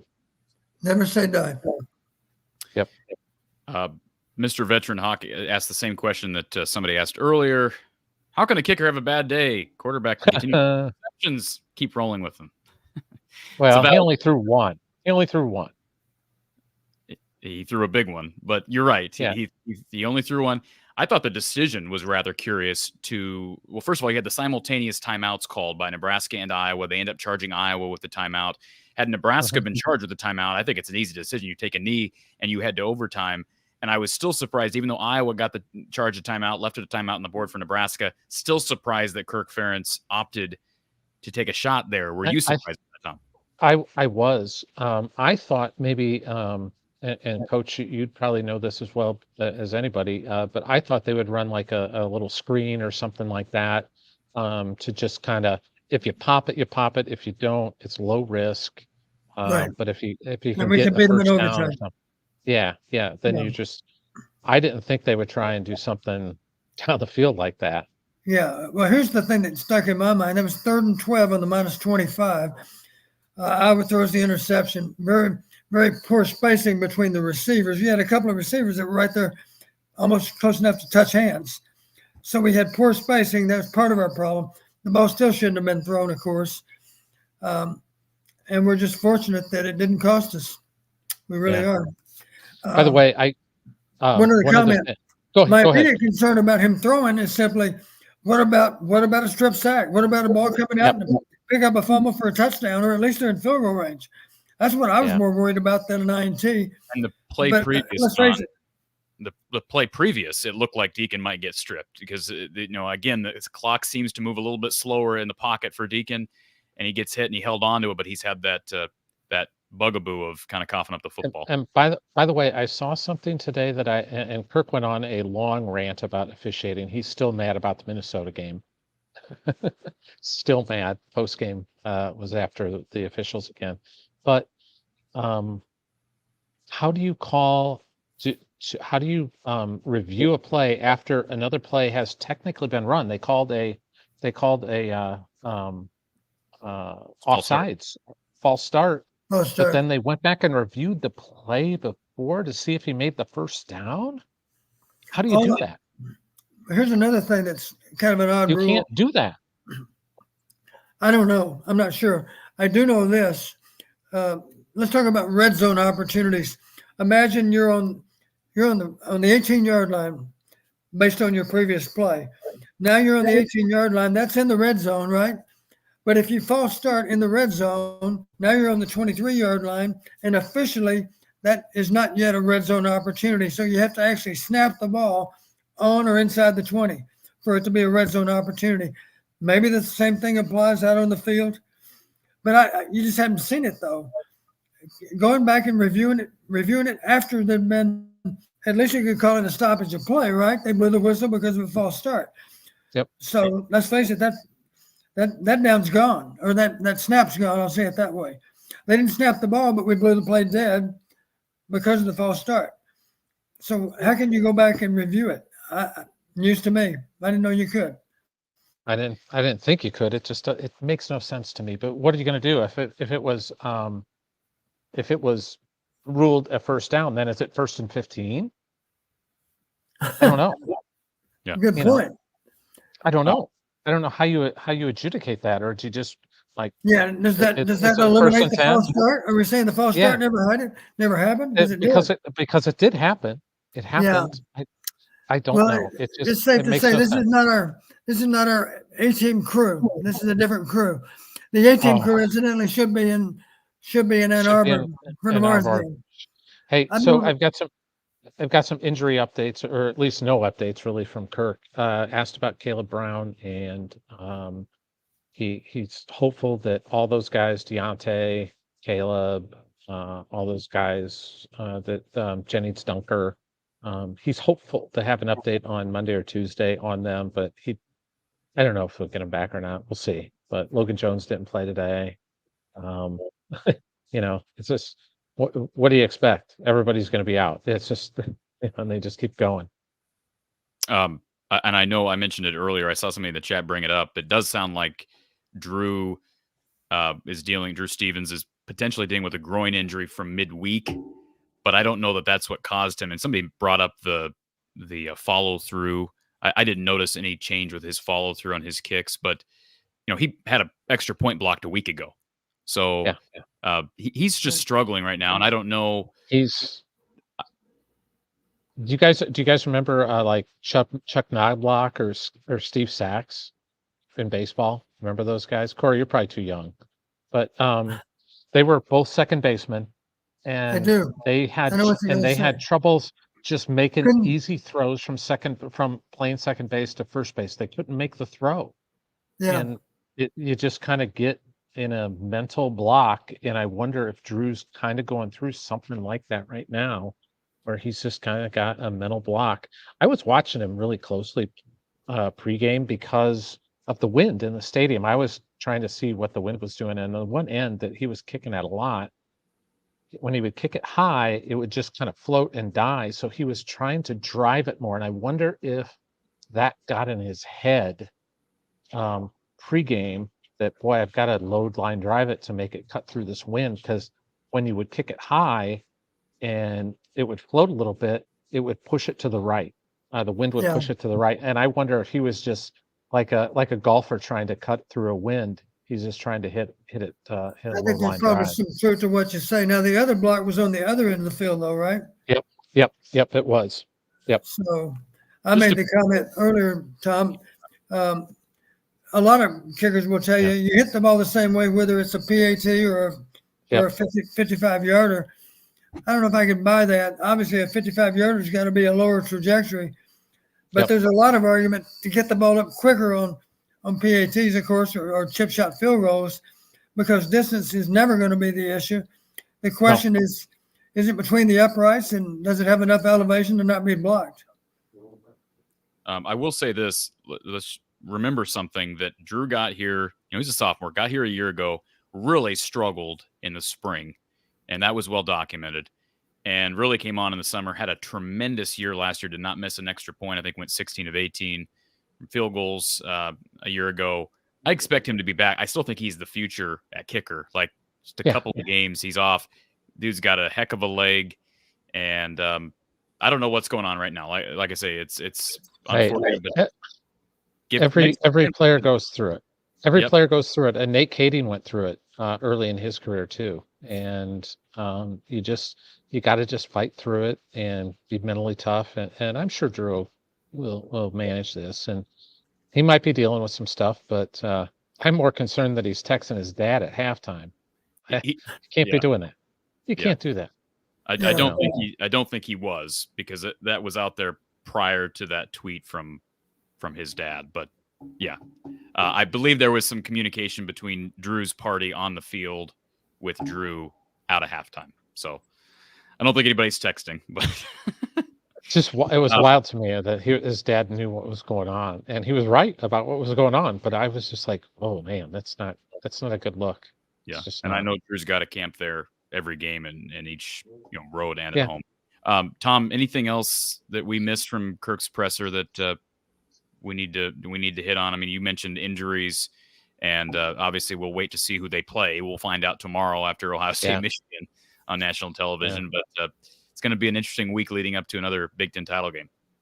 Yeah, it will. And I see the point spread's already moving up to like 22 and a half. So, they're showing faith in the Hawks. It went from 21 to 21 and a half up to 22 and a half. So, I suspect it's going to be 24 by kickoff. So there's going to be no Iowa money out there. So that's fine.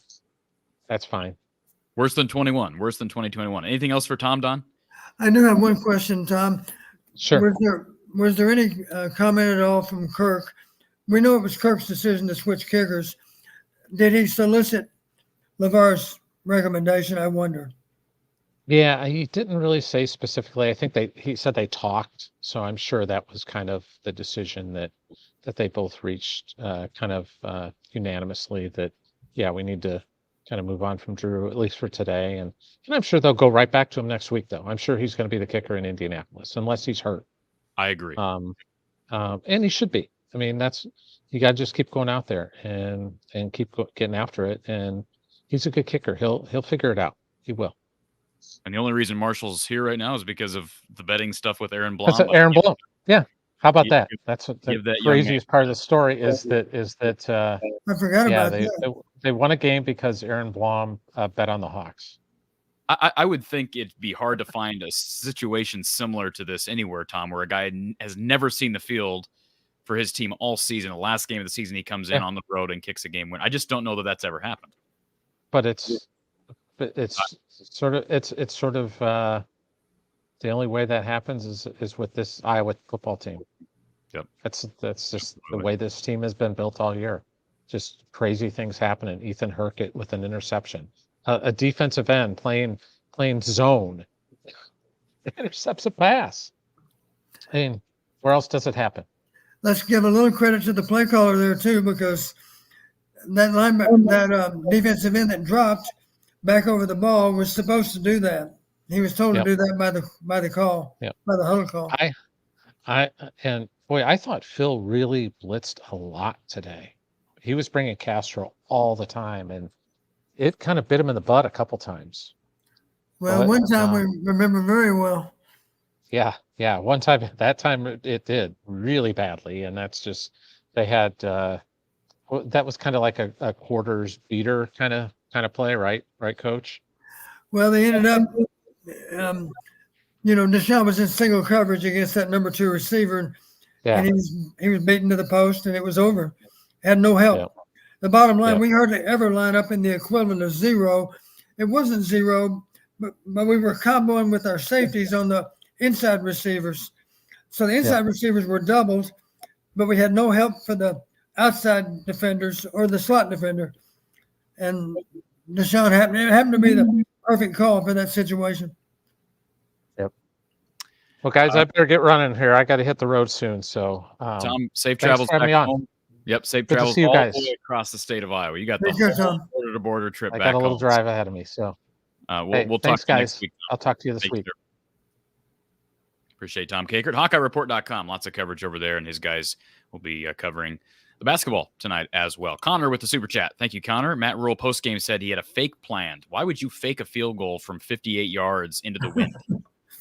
It would have been 60 into the wind, because I remember where the spot was. Thank you for the super chat, Connor. I don't understand that at all, and I also don't understand Matt Rule's philosophy on waste downs. And speaking of waste downs, I know we've hit this to straight in the head all year long, but I thought it was interesting. The color comment, or the analyst today.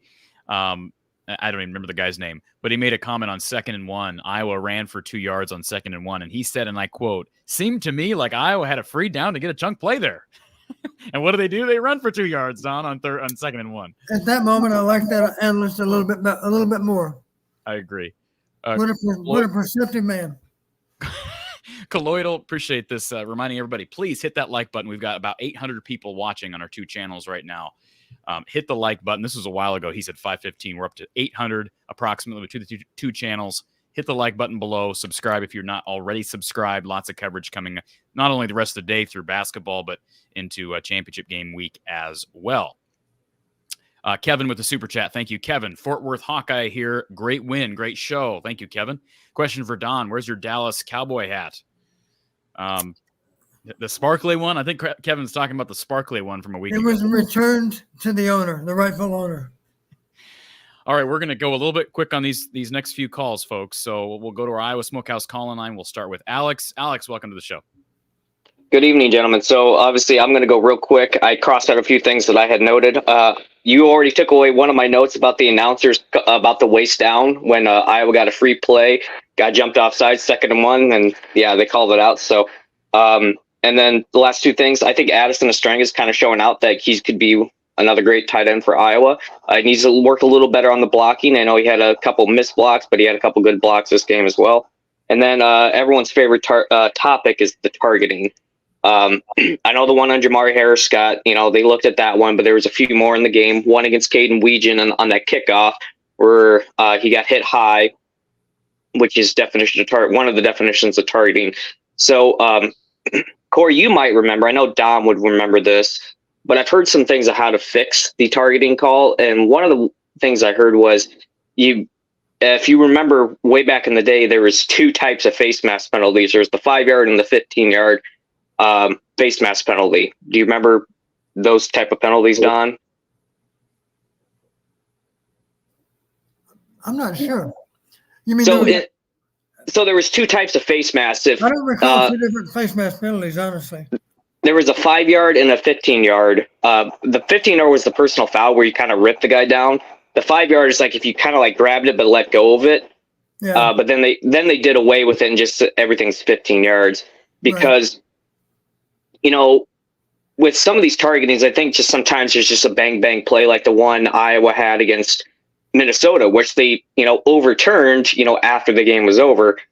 It's one of those to where, either you keep the 15-yard penalty, but the player can still play in the game unless it's a flagrant. I mean, we have flagrant fouls in basketball. Why can't we have it in football as well? Where, if someone's really trying to, put a hell of a hit on somebody and try to, really hurt them, there's some things there that you can see. Granted, it's all subjective. My one thing too and I understand the targeting, but the last thing I'll say, and I'll get off so other people can get on, is that this is football. This is a contact sport. This is a violent sport. These players, when they sign up, they know what they're going to get into. And I'm all for protecting the players with all the equipment and everything like that, and trying to make sure they're not, players aren't headhunting, so to speak. But at some point, we just got to understand that this is a violent game. These things happen, and these players are not forced into playing. They sign up. And some of them are getting, now these college players are getting paid with NIL. It's like, okay, this is part of the sport. Again, there's certain things where they, like, if someone's really launching at somebody, like trying to hurt somebody, that's a different situation. But that's just my 2 cents on that. You enforce it or you don't, Alex. And you can hold on. You can teach guys to not do what Jamari Harris did on that one play. It's as simple as that. You can play the game without those types of hits. That's why we have the targeting rule.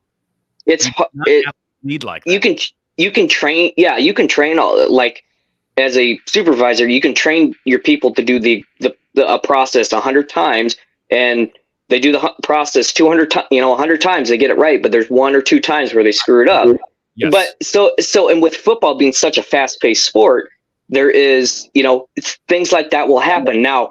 That's where I talked about having 2 different types of targeting. One where it's like, okay, it's still a 15-yard penalty. We want to eliminate it, but then it's like the player can still play in the game. Or if it's like, hey, you really try to like headhunt here, it's a 15-yard penalty and you're out of the game. Difference between a flagrant 1 and a flagrant 2. I agree. We agree on that. Yeah. So that's how I think we need to fix it, is that it needs to come down to like how, like the Jamar Harris, sure, 15-yard penalty, but he stays in the game. Now, if it's like where he really like launches with his feet and with the crown of the helmet into the player, then it's like, okay, he launched, which is one part of it, plus the crown of the helmet. Then you could say, okay, that's 2 of the 2 of the 3 rules that we have that is definition of targeting. Okay, since you broke 2 out of the 3 or met 2 of the 3 requirements for targeting, then you're gone. If it's just 1, then it's like, okay, hey, defensive player, crown of the helmet, or a launch. Again, it's a little subjective, and you kind of have to leave it up to the officials, which, as Iowa has seen, especially these last 2 games, sometimes the officials are sometimes not the best people to leave it in the hands of. So, but yeah, that was pretty much it. Like I said, I had a few more, but I was just good trying to make this real quick. So I know I tend to stay on here a little longer, but you're fine. Appreciate you calling in, sir. Yep, thank you. All right, a couple of super chats here to get to. Thank you, Erica. Very disappointed that the cowboy hat was returned to the rightful owner. Any chance you may borrow it again, Coach? Go Hawks. And I won't read the other because I think I know what that stands for. But Don, you need to get a cowboy hat for yourself. I'm not going to wear mine tonight. If they somehow pull a shocker in Indy, I'll be running around the streets with that cowboy hat on. By the way, well, I'm not going to ask you. I'm not going to put you on the spot, but I am curious to see how many people who are in the chat are headed to Indy next week. Thank you for the super chat, Erica. Big Bolivar says, thanks for the best show available any place, Corey and Don. I'm sad it's a shorter one tonight. Go Hawks. Well, thank you, Big Bolivar. We're still going to be here for like 2+ hours in total. So, I mean, anyways, yeah, I know we're used to 3 to 4 hour shows, but thank you for the super chat, Big Bolivar. Do appreciate that. And Michael, also with the super chat. Thank you, Michael. Iowa averages less than 250 yards a game, and yet they're a stupid ref fair catch away from having a chance to go to the playoff. Yes. That speaks a lot to the entire team and what they've accomplished so far this year. That's very much true. And frankly, if Iowa somehow beats Ohio State or Michigan, Don, and they do so in impressive fashion, which won't happen. But if that somehow happened, Don, here's what I would urge the playoff committee to do. I would urge the playoff committee to go back and watch the end of that Minnesota game. Right. And I know that's going to be the Iowa homer in me. I would urge them to do that. Let's just focus on what happens tomorrow with Ohio State and Michigan and enjoy a 10-2 season before we get our hearts ripped out a week and a day from now. Let's go to our next caller. We've got Adam on hold. Adam, welcome to the show. Hey, Corey, Don, happy belated Thanksgiving. Hope you all had a good one with the family and friends. Absolutely. Chad kind of jumped in on what I was thinking. First of all, hell of a call to put in Marshall Meter. First kick at Iowa. I was looking up his stats while I was on hold. Showed he was at Central Michigan, had a good career there, 2 or 3 years of kicking pretty consistently. So to hear that decision was made at halftime makes a little bit more sense, because I was going to ask Don, from a special teams decision, when you throw in the backup kicker, does that come from the special teams coach, or is that a final sign off from the head coach? Final decision on the part of the head coach. But Okay, that makes sense. Yeah, if I were in that spot, I would for sure ask, give me some input before I decide. I want to hear what you think. Yeah, absolutely. Gutsy call. LeVar's an expert at what he does. No, I think he did a good job. I think, you look at blocking on those kicks. We had 2 kickoffs go out of bounds, 2 block kicks that they looked like low trajectory kicks. So I wouldn't completely blame the blocking on those field goal attempts. Right. These low trajectory kicks. So awesome to see that guy kick the game winner, whether it was a little bit over the crossbars or not. Absolutely. Here's an example that some people can relate to. Maybe it's a little bit like the putter that gets the yips. The golfer that can't sink a 3-foot putt. Because he missed one, and if you miss one, you're more likely to miss another and another and another, and so it's a little bit like that. So what do? You go to the practice green and you start making putts left and right, and that's exactly what Drew's going to do this week. I'm sure he's going to regain his confidence between now and next Saturday. I predict that's what will happen. Nope, I think he needs it. Corey mentioned earlier about the $5 back nine. I gave up a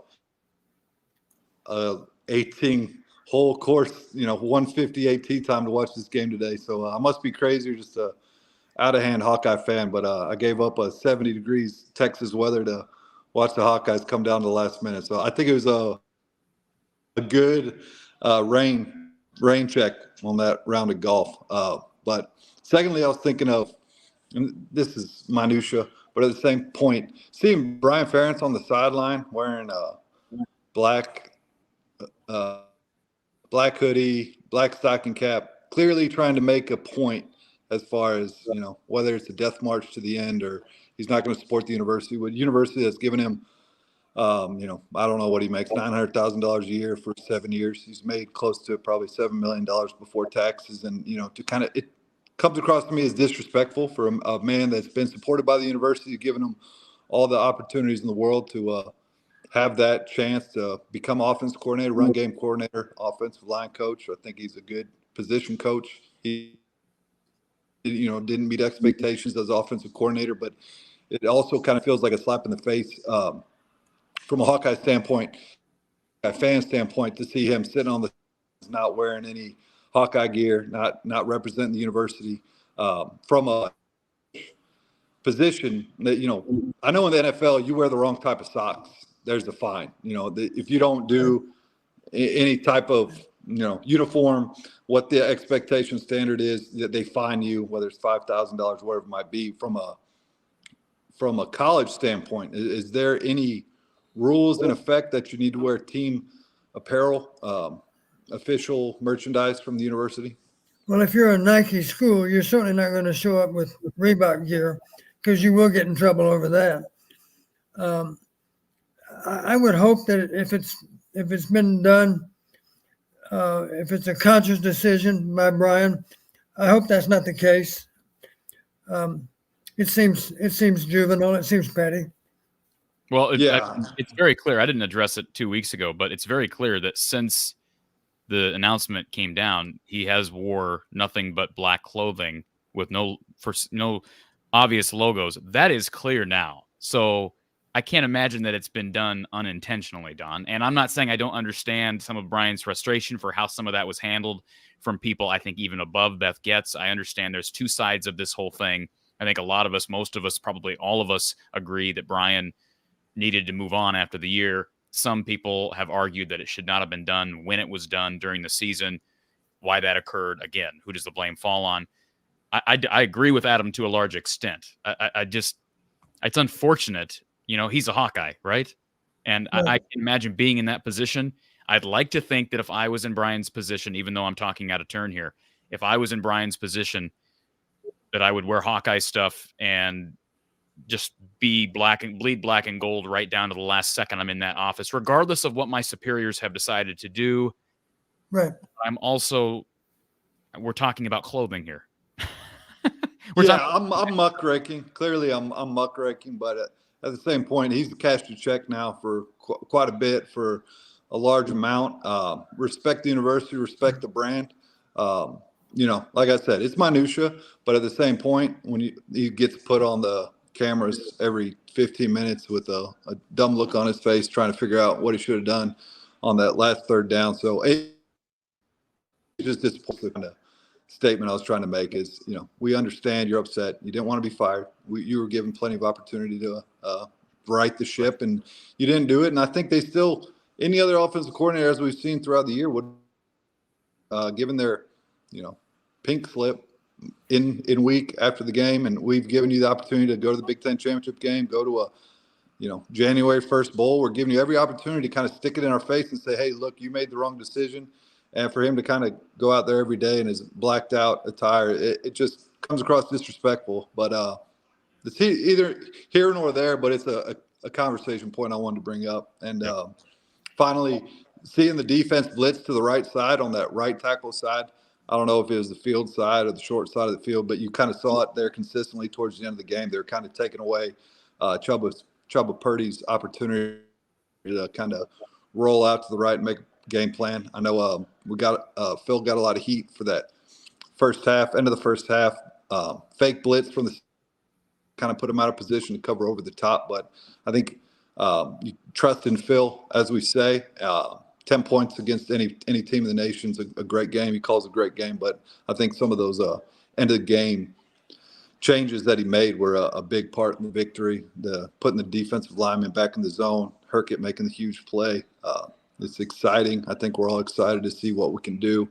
So that's kind of what I was going to talk about. It's funny that we can make such a quick hook on the kicker, and you know we're going to keep trotting out a quarterback, you know, throwing 35% his first couple of games, and obviously not being strong with the ball. First video chat that I had with Corey was last talking about Petrus and you know, his lack of moxie, and at one point he was so conservative with the ball. I think it was Wisconsin a couple years ago. He threw the ball out of bounds on a fourth down instead of forcing it in traffic. He threw it out of bounds. So you know that I think Kirk loves that. I think that's the type of quarterback that they want.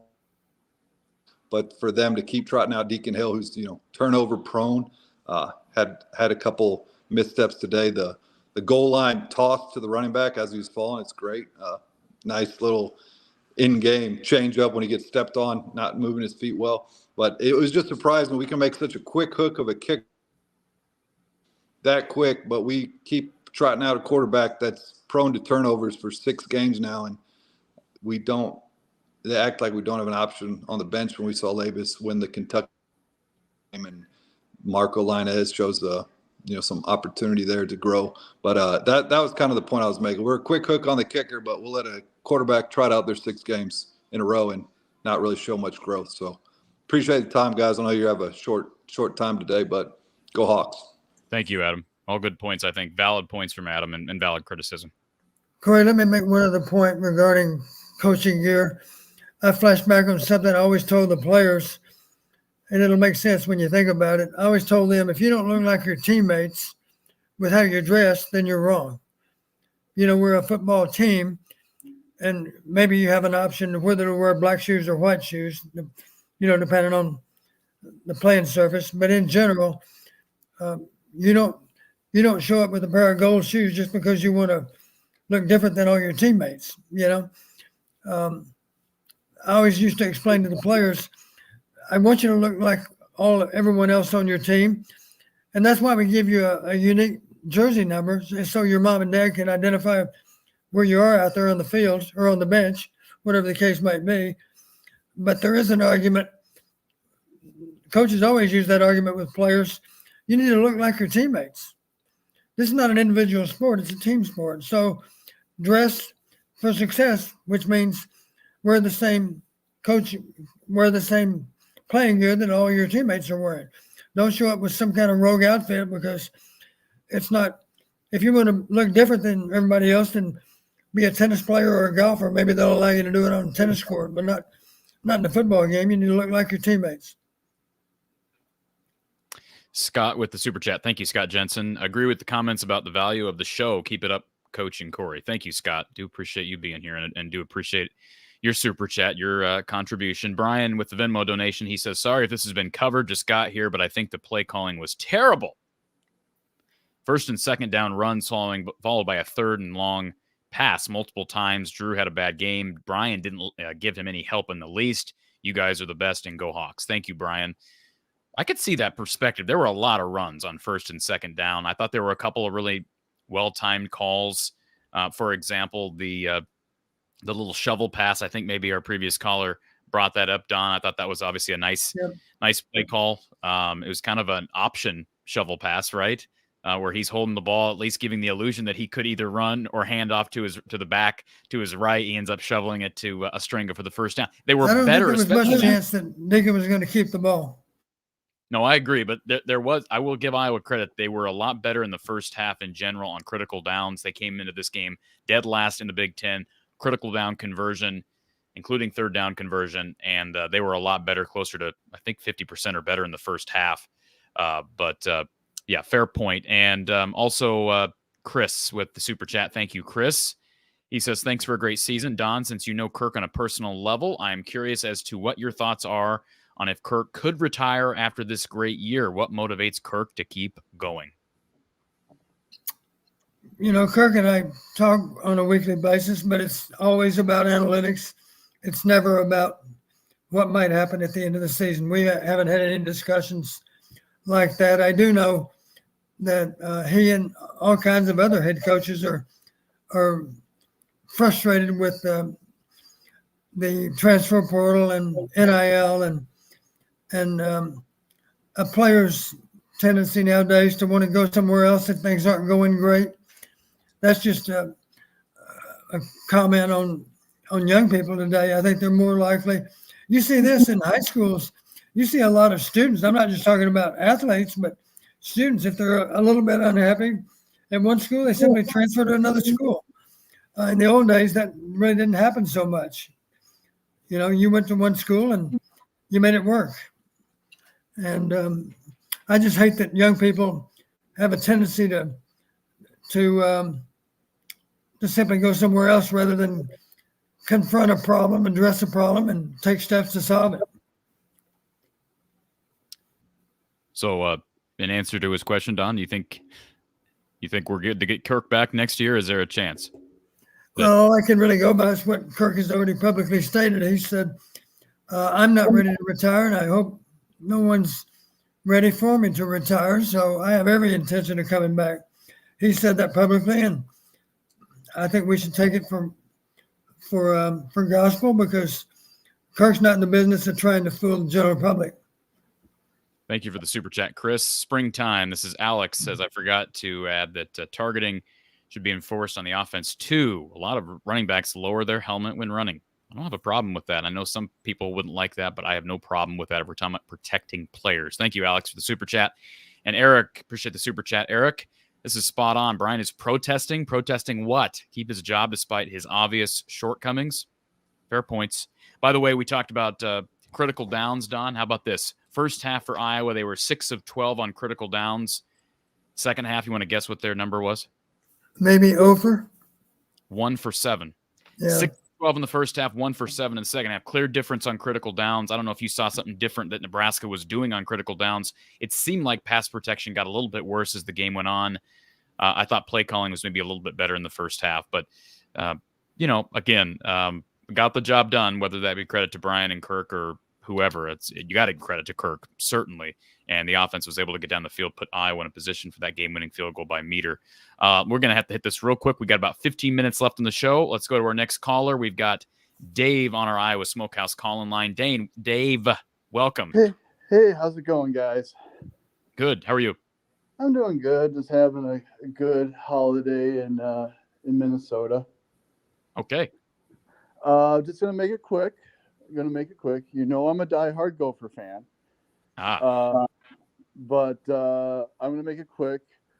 So, if Kurt decides to retire, who would you like as a coach? There's one person I really think that Iowa should look at if Kurt decides to retire, and that is the Wyoming coach. The guy is doing really well at Wyoming, and he was the former coach of North Dakota State when North Dakota State getting to be a powerhouse in, you know, what was once called 1AA, now it's Bowl Subdivision. But what would you guys like? Craig Bowl. Yeah, I would rather them make a pursuit for Bob Stoops in his lunar years. But Don, do you have a name out there if you had to make a coaching hire right now? No, not really. You know, I can comment on certain coaches as being outstanding versus other coaches. I'm not so sure, but I don't have. If Bobby would agree to do it, and I would simply ask Bobby. I don't even know how old Bobby is now. If Bobby would say, "I'll give you 4 years. We'll get this thing in even better shape than what it's in right now, and then we'll turn it over to somebody else." And for that matter, I'll hire a couple of coordinators that'll be great head coaching candidates in 4 years. If Bobby would agree to do that, because I know how Bobby loves this school, I'd be inclined to hire somebody like Bobby Stoops, because Bobby knows how to be a head coach. And let's face it, he would have a lot of clout in terms of recruiting. And part of the reason that Hayden had success is because Hayden was a well-known coach even before he came to Iowa, and that helped us to recruit Texas for sure. And of course, he proved himself in coaching at Iowa too as an outstanding coach. So that gives you a chance to recruit better players. Players in general want to play for a guy that they can identify as a great coach. There's no doubt that Kirk's success has helped us to recruit better players, because young men like the idea of playing for a coach that they can really be proud of and be respectful to. Thank you for the call, Dave. Appreciate that. We got to kind of cut that call short. We got to kind of cut all of our calls short, but appreciate you calling in. And that's going to be a fair topic if something does happen with the head coaching position. Jackson's on our Iowa Smokehouse call online. Jackson, welcome. How's it going, gents? Good. How are you, sir? I'm doing great, Corey. And Coach, it's an honor meeting you for the first time ever. Well, nice to talk to you, Jackson. Where are you from? I'm from Alabama. Alabama, good for you. I went to flight school years ago at Fort Rucker. Oh, man, that's pretty cool. You know where Fort Rucker is, don't you? I don't think so. It's somewhere. Down in Fort Dothan. It's in the southern part of the state. Oh, wow. I'll have to go there one of these days. I will say it was a great game I saw today, and I did see that the Frost curse is still continuing at Nebraska. I mean, that interception, that was the turning point of the whole ball game right there. We've just kind of come to expect it. And I saw our guy Mark Rogers tweet out after the game. This again, just to be expected in a game like this. Let me find Mark's tweet here, Don. He said, "Classic Iowa, classic Nebraska. 1 score wins, 1 score loses, or 1 score wins, 1 score losses." Fair. I mean, even under Matt Rule, so far they have been turnover prone. They lose close games, and Iowa eats that alive. That's why I said all the week, and I said today, even when it was 10-10, ask anybody who was texting me, I said, they're going to win this game. Iowa's winning this game. And I almost got a little nervous with that pick, but they won.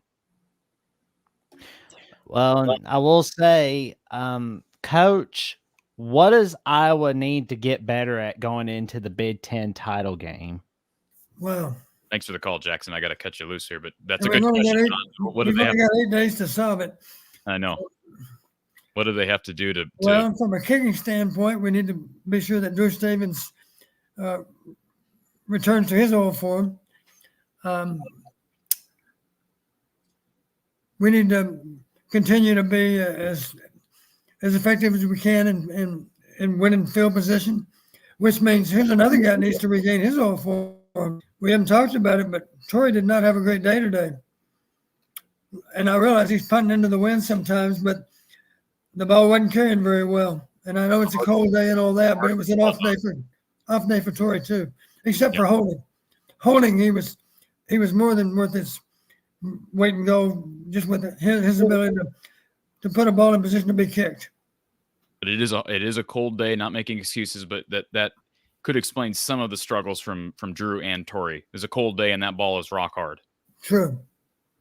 Michael Takahashi, thank you, Michael, for becoming a YouTube member. Yes, memberships are available. Click the little join button if you're interested. Appreciate you supporting the show that way, Michael, for being here. Eric wants to know if I'm going live after the women's game. Yes, after the men and the women are done, I'll be going live for a dual multi-purpose post-game show after that one. Wayfarer of the Wilderness, thank you for this. This season's post-game shows have been great. Bringing Tom in to join Coach and Corey is great. Win or lose here on out. It's been a memorable season. Thank you, sir. Appreciate you being here.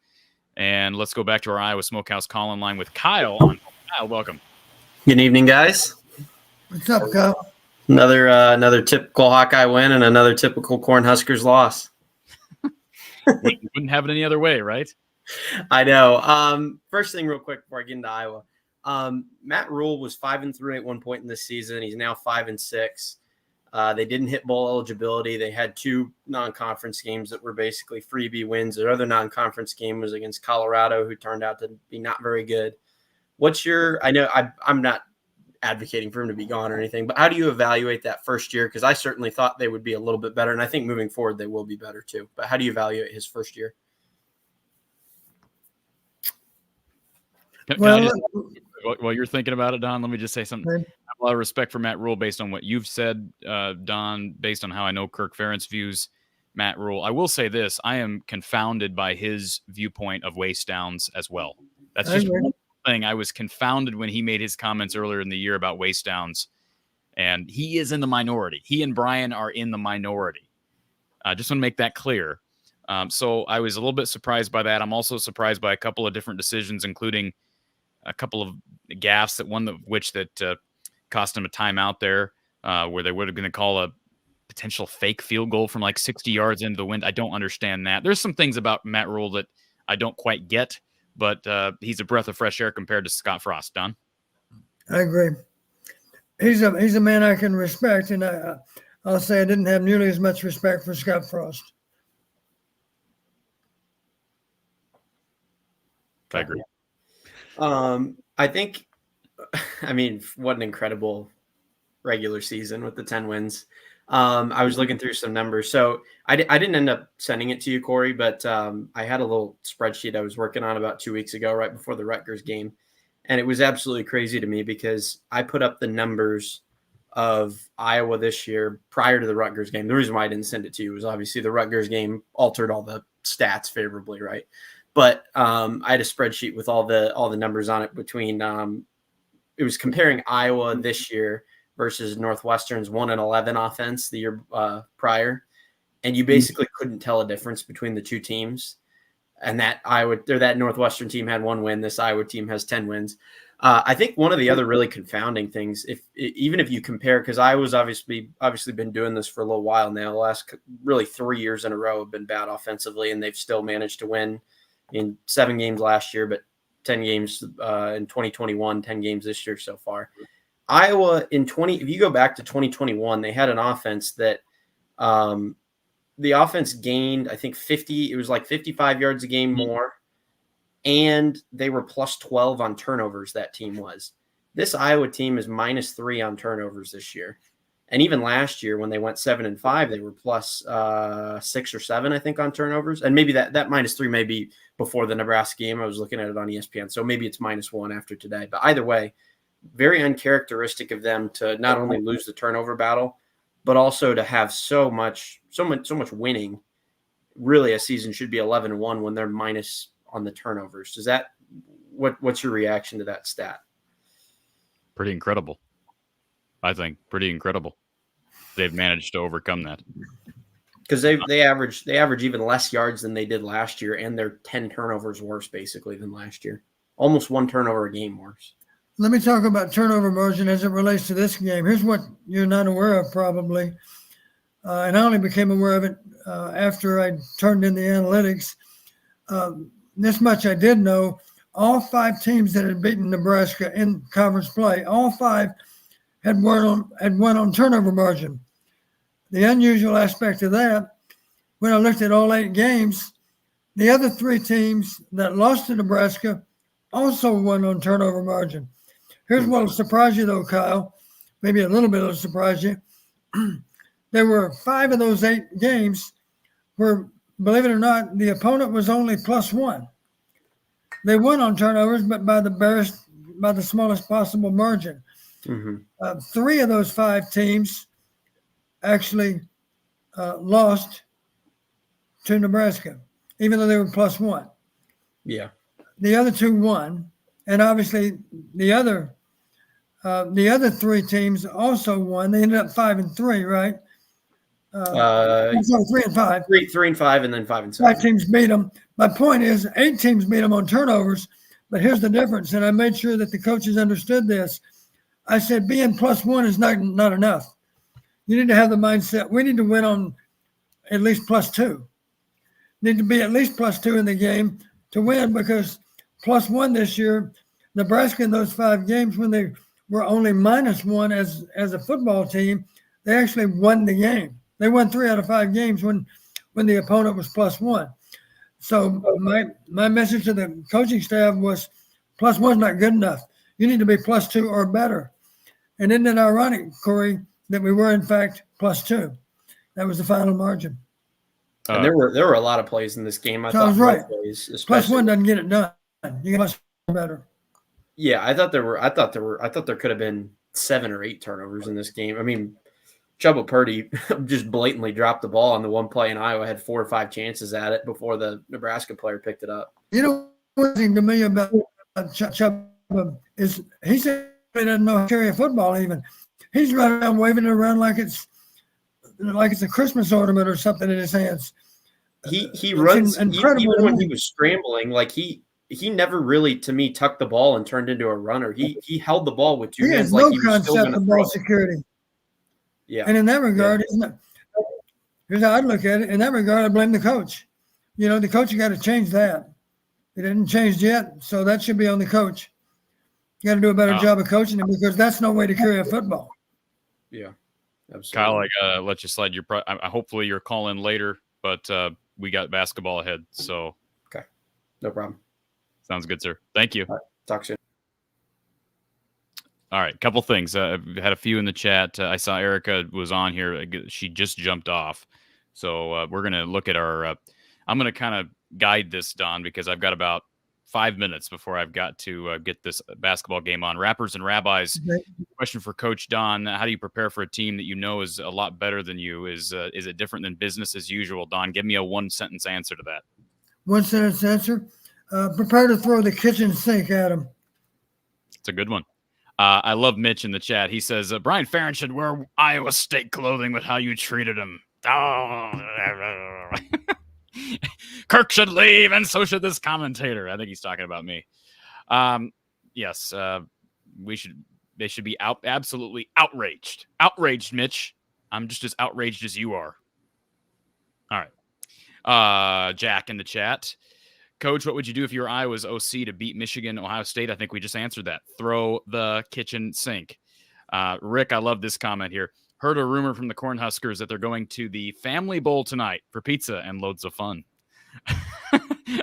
I love it. Rex says, I've not been so freaked out by an Iowa football game. They did nothing in the second half. Who is this new punter?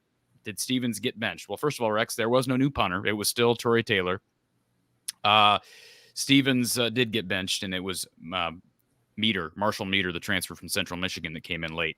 Matt, question. I noticed on both block kicks, Nebraska had 7 guys on the line on one side of the ball. Is that legal in college? It is not in the NFL.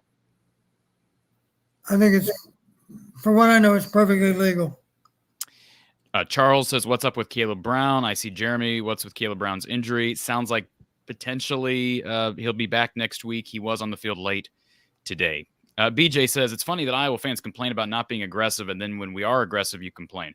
Well, first of all, BJ, it's all about time and score, all right?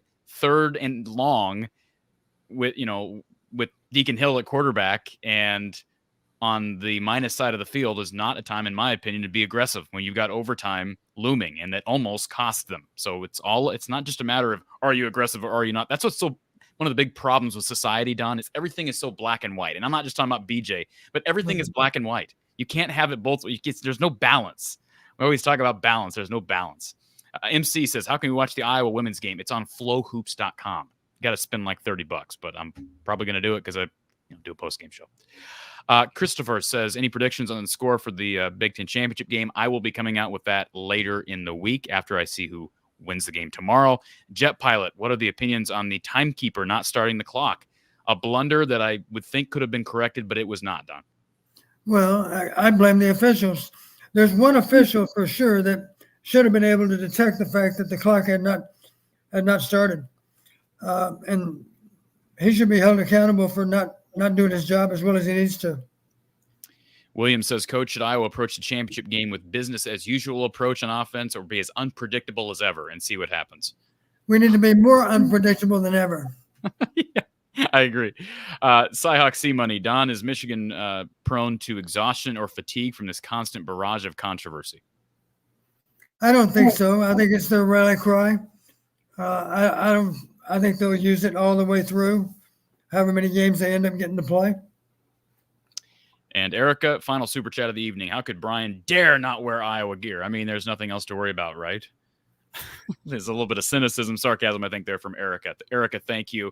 And again, Iowa defeating Nebraska here 13-10. Want to give a shout out to our sponsors, Brad Van Meter and his team down at State Farm. Thank you, Brad, for being with us throughout the year, and support the show by supporting our sponsors. Call Brad for a free insurance quote. Rates have never been this low on auto insurance. Give Brad a call at 515-256-6480 or online at bradvanmeter.com. You can also visit him in person at 4229 Fleur Drive in Des Moines. Plus, Iowa Smokehouse, tasting is believing with their awesome beef sticks, their jerky, their steak bites. You'll never need to look anywhere else for game day and snacking needs.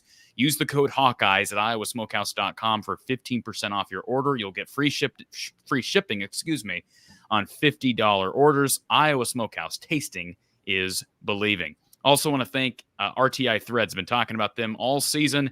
I've got the Cooper DeJean CD3 logo apparel on this evening. Get yours right now at cd3lacesup.com. But how about Carson Shire with a big game on special teams today? And he is part of the future at linebacker. Aaron Graves had a big game. Aiden Hall, Zach Lutmer are in the wings. View all of RTI Threads apparel and merch line at rtithreads.com. That's rtithreads.com. And speaking of RTI Threads, our player of the game is Marshall Meter. Who would have expected the player of the game would be Marshall Meter? At a game-winning field goal as time expires, it's hard not to name him our RTI Threads player of the game. And again, thank you to RTI Threads. We've got Iowa women's basketball and Iowa men's basketball. Iowa Seton Hall. This says USC, but it's actually, let's correct that so everybody's aware. It's actually Seton Hall because USC did beat Seton Hall. The men looking to bounce back today after a rough showing yesterday against Oklahoma. That game about to tip off on Fox. And then at 6:30 p.m. Central Time, it's the women taking on Purdue Fort Wayne in their holiday week tournament. That game will be shown exclusively on Flow Hoops. Don, the Hawks are 10-2. We're going to be talking about a trip to the championship game. I'm sure you and I will probably try to get together for some sort of a preview prior to Indianapolis. But thank you for being here throughout another really enjoyable regular season. I always enjoy the few hours we get to talk on Saturdays, and we'll look forward to a couple more. I'll do the same, Kurt. It's always a pleasure, Corey. All right, folks, for Coach Don Patterson and Tom Kakert of HawkeyeReport.com, I'm Corey Bratta from the Hawkeye of the Storm. Join me in a little bit following the men and the women basketball postgame coming up later this evening. And, of course, lots of football coverage down the road as well. We'll talk to you soon.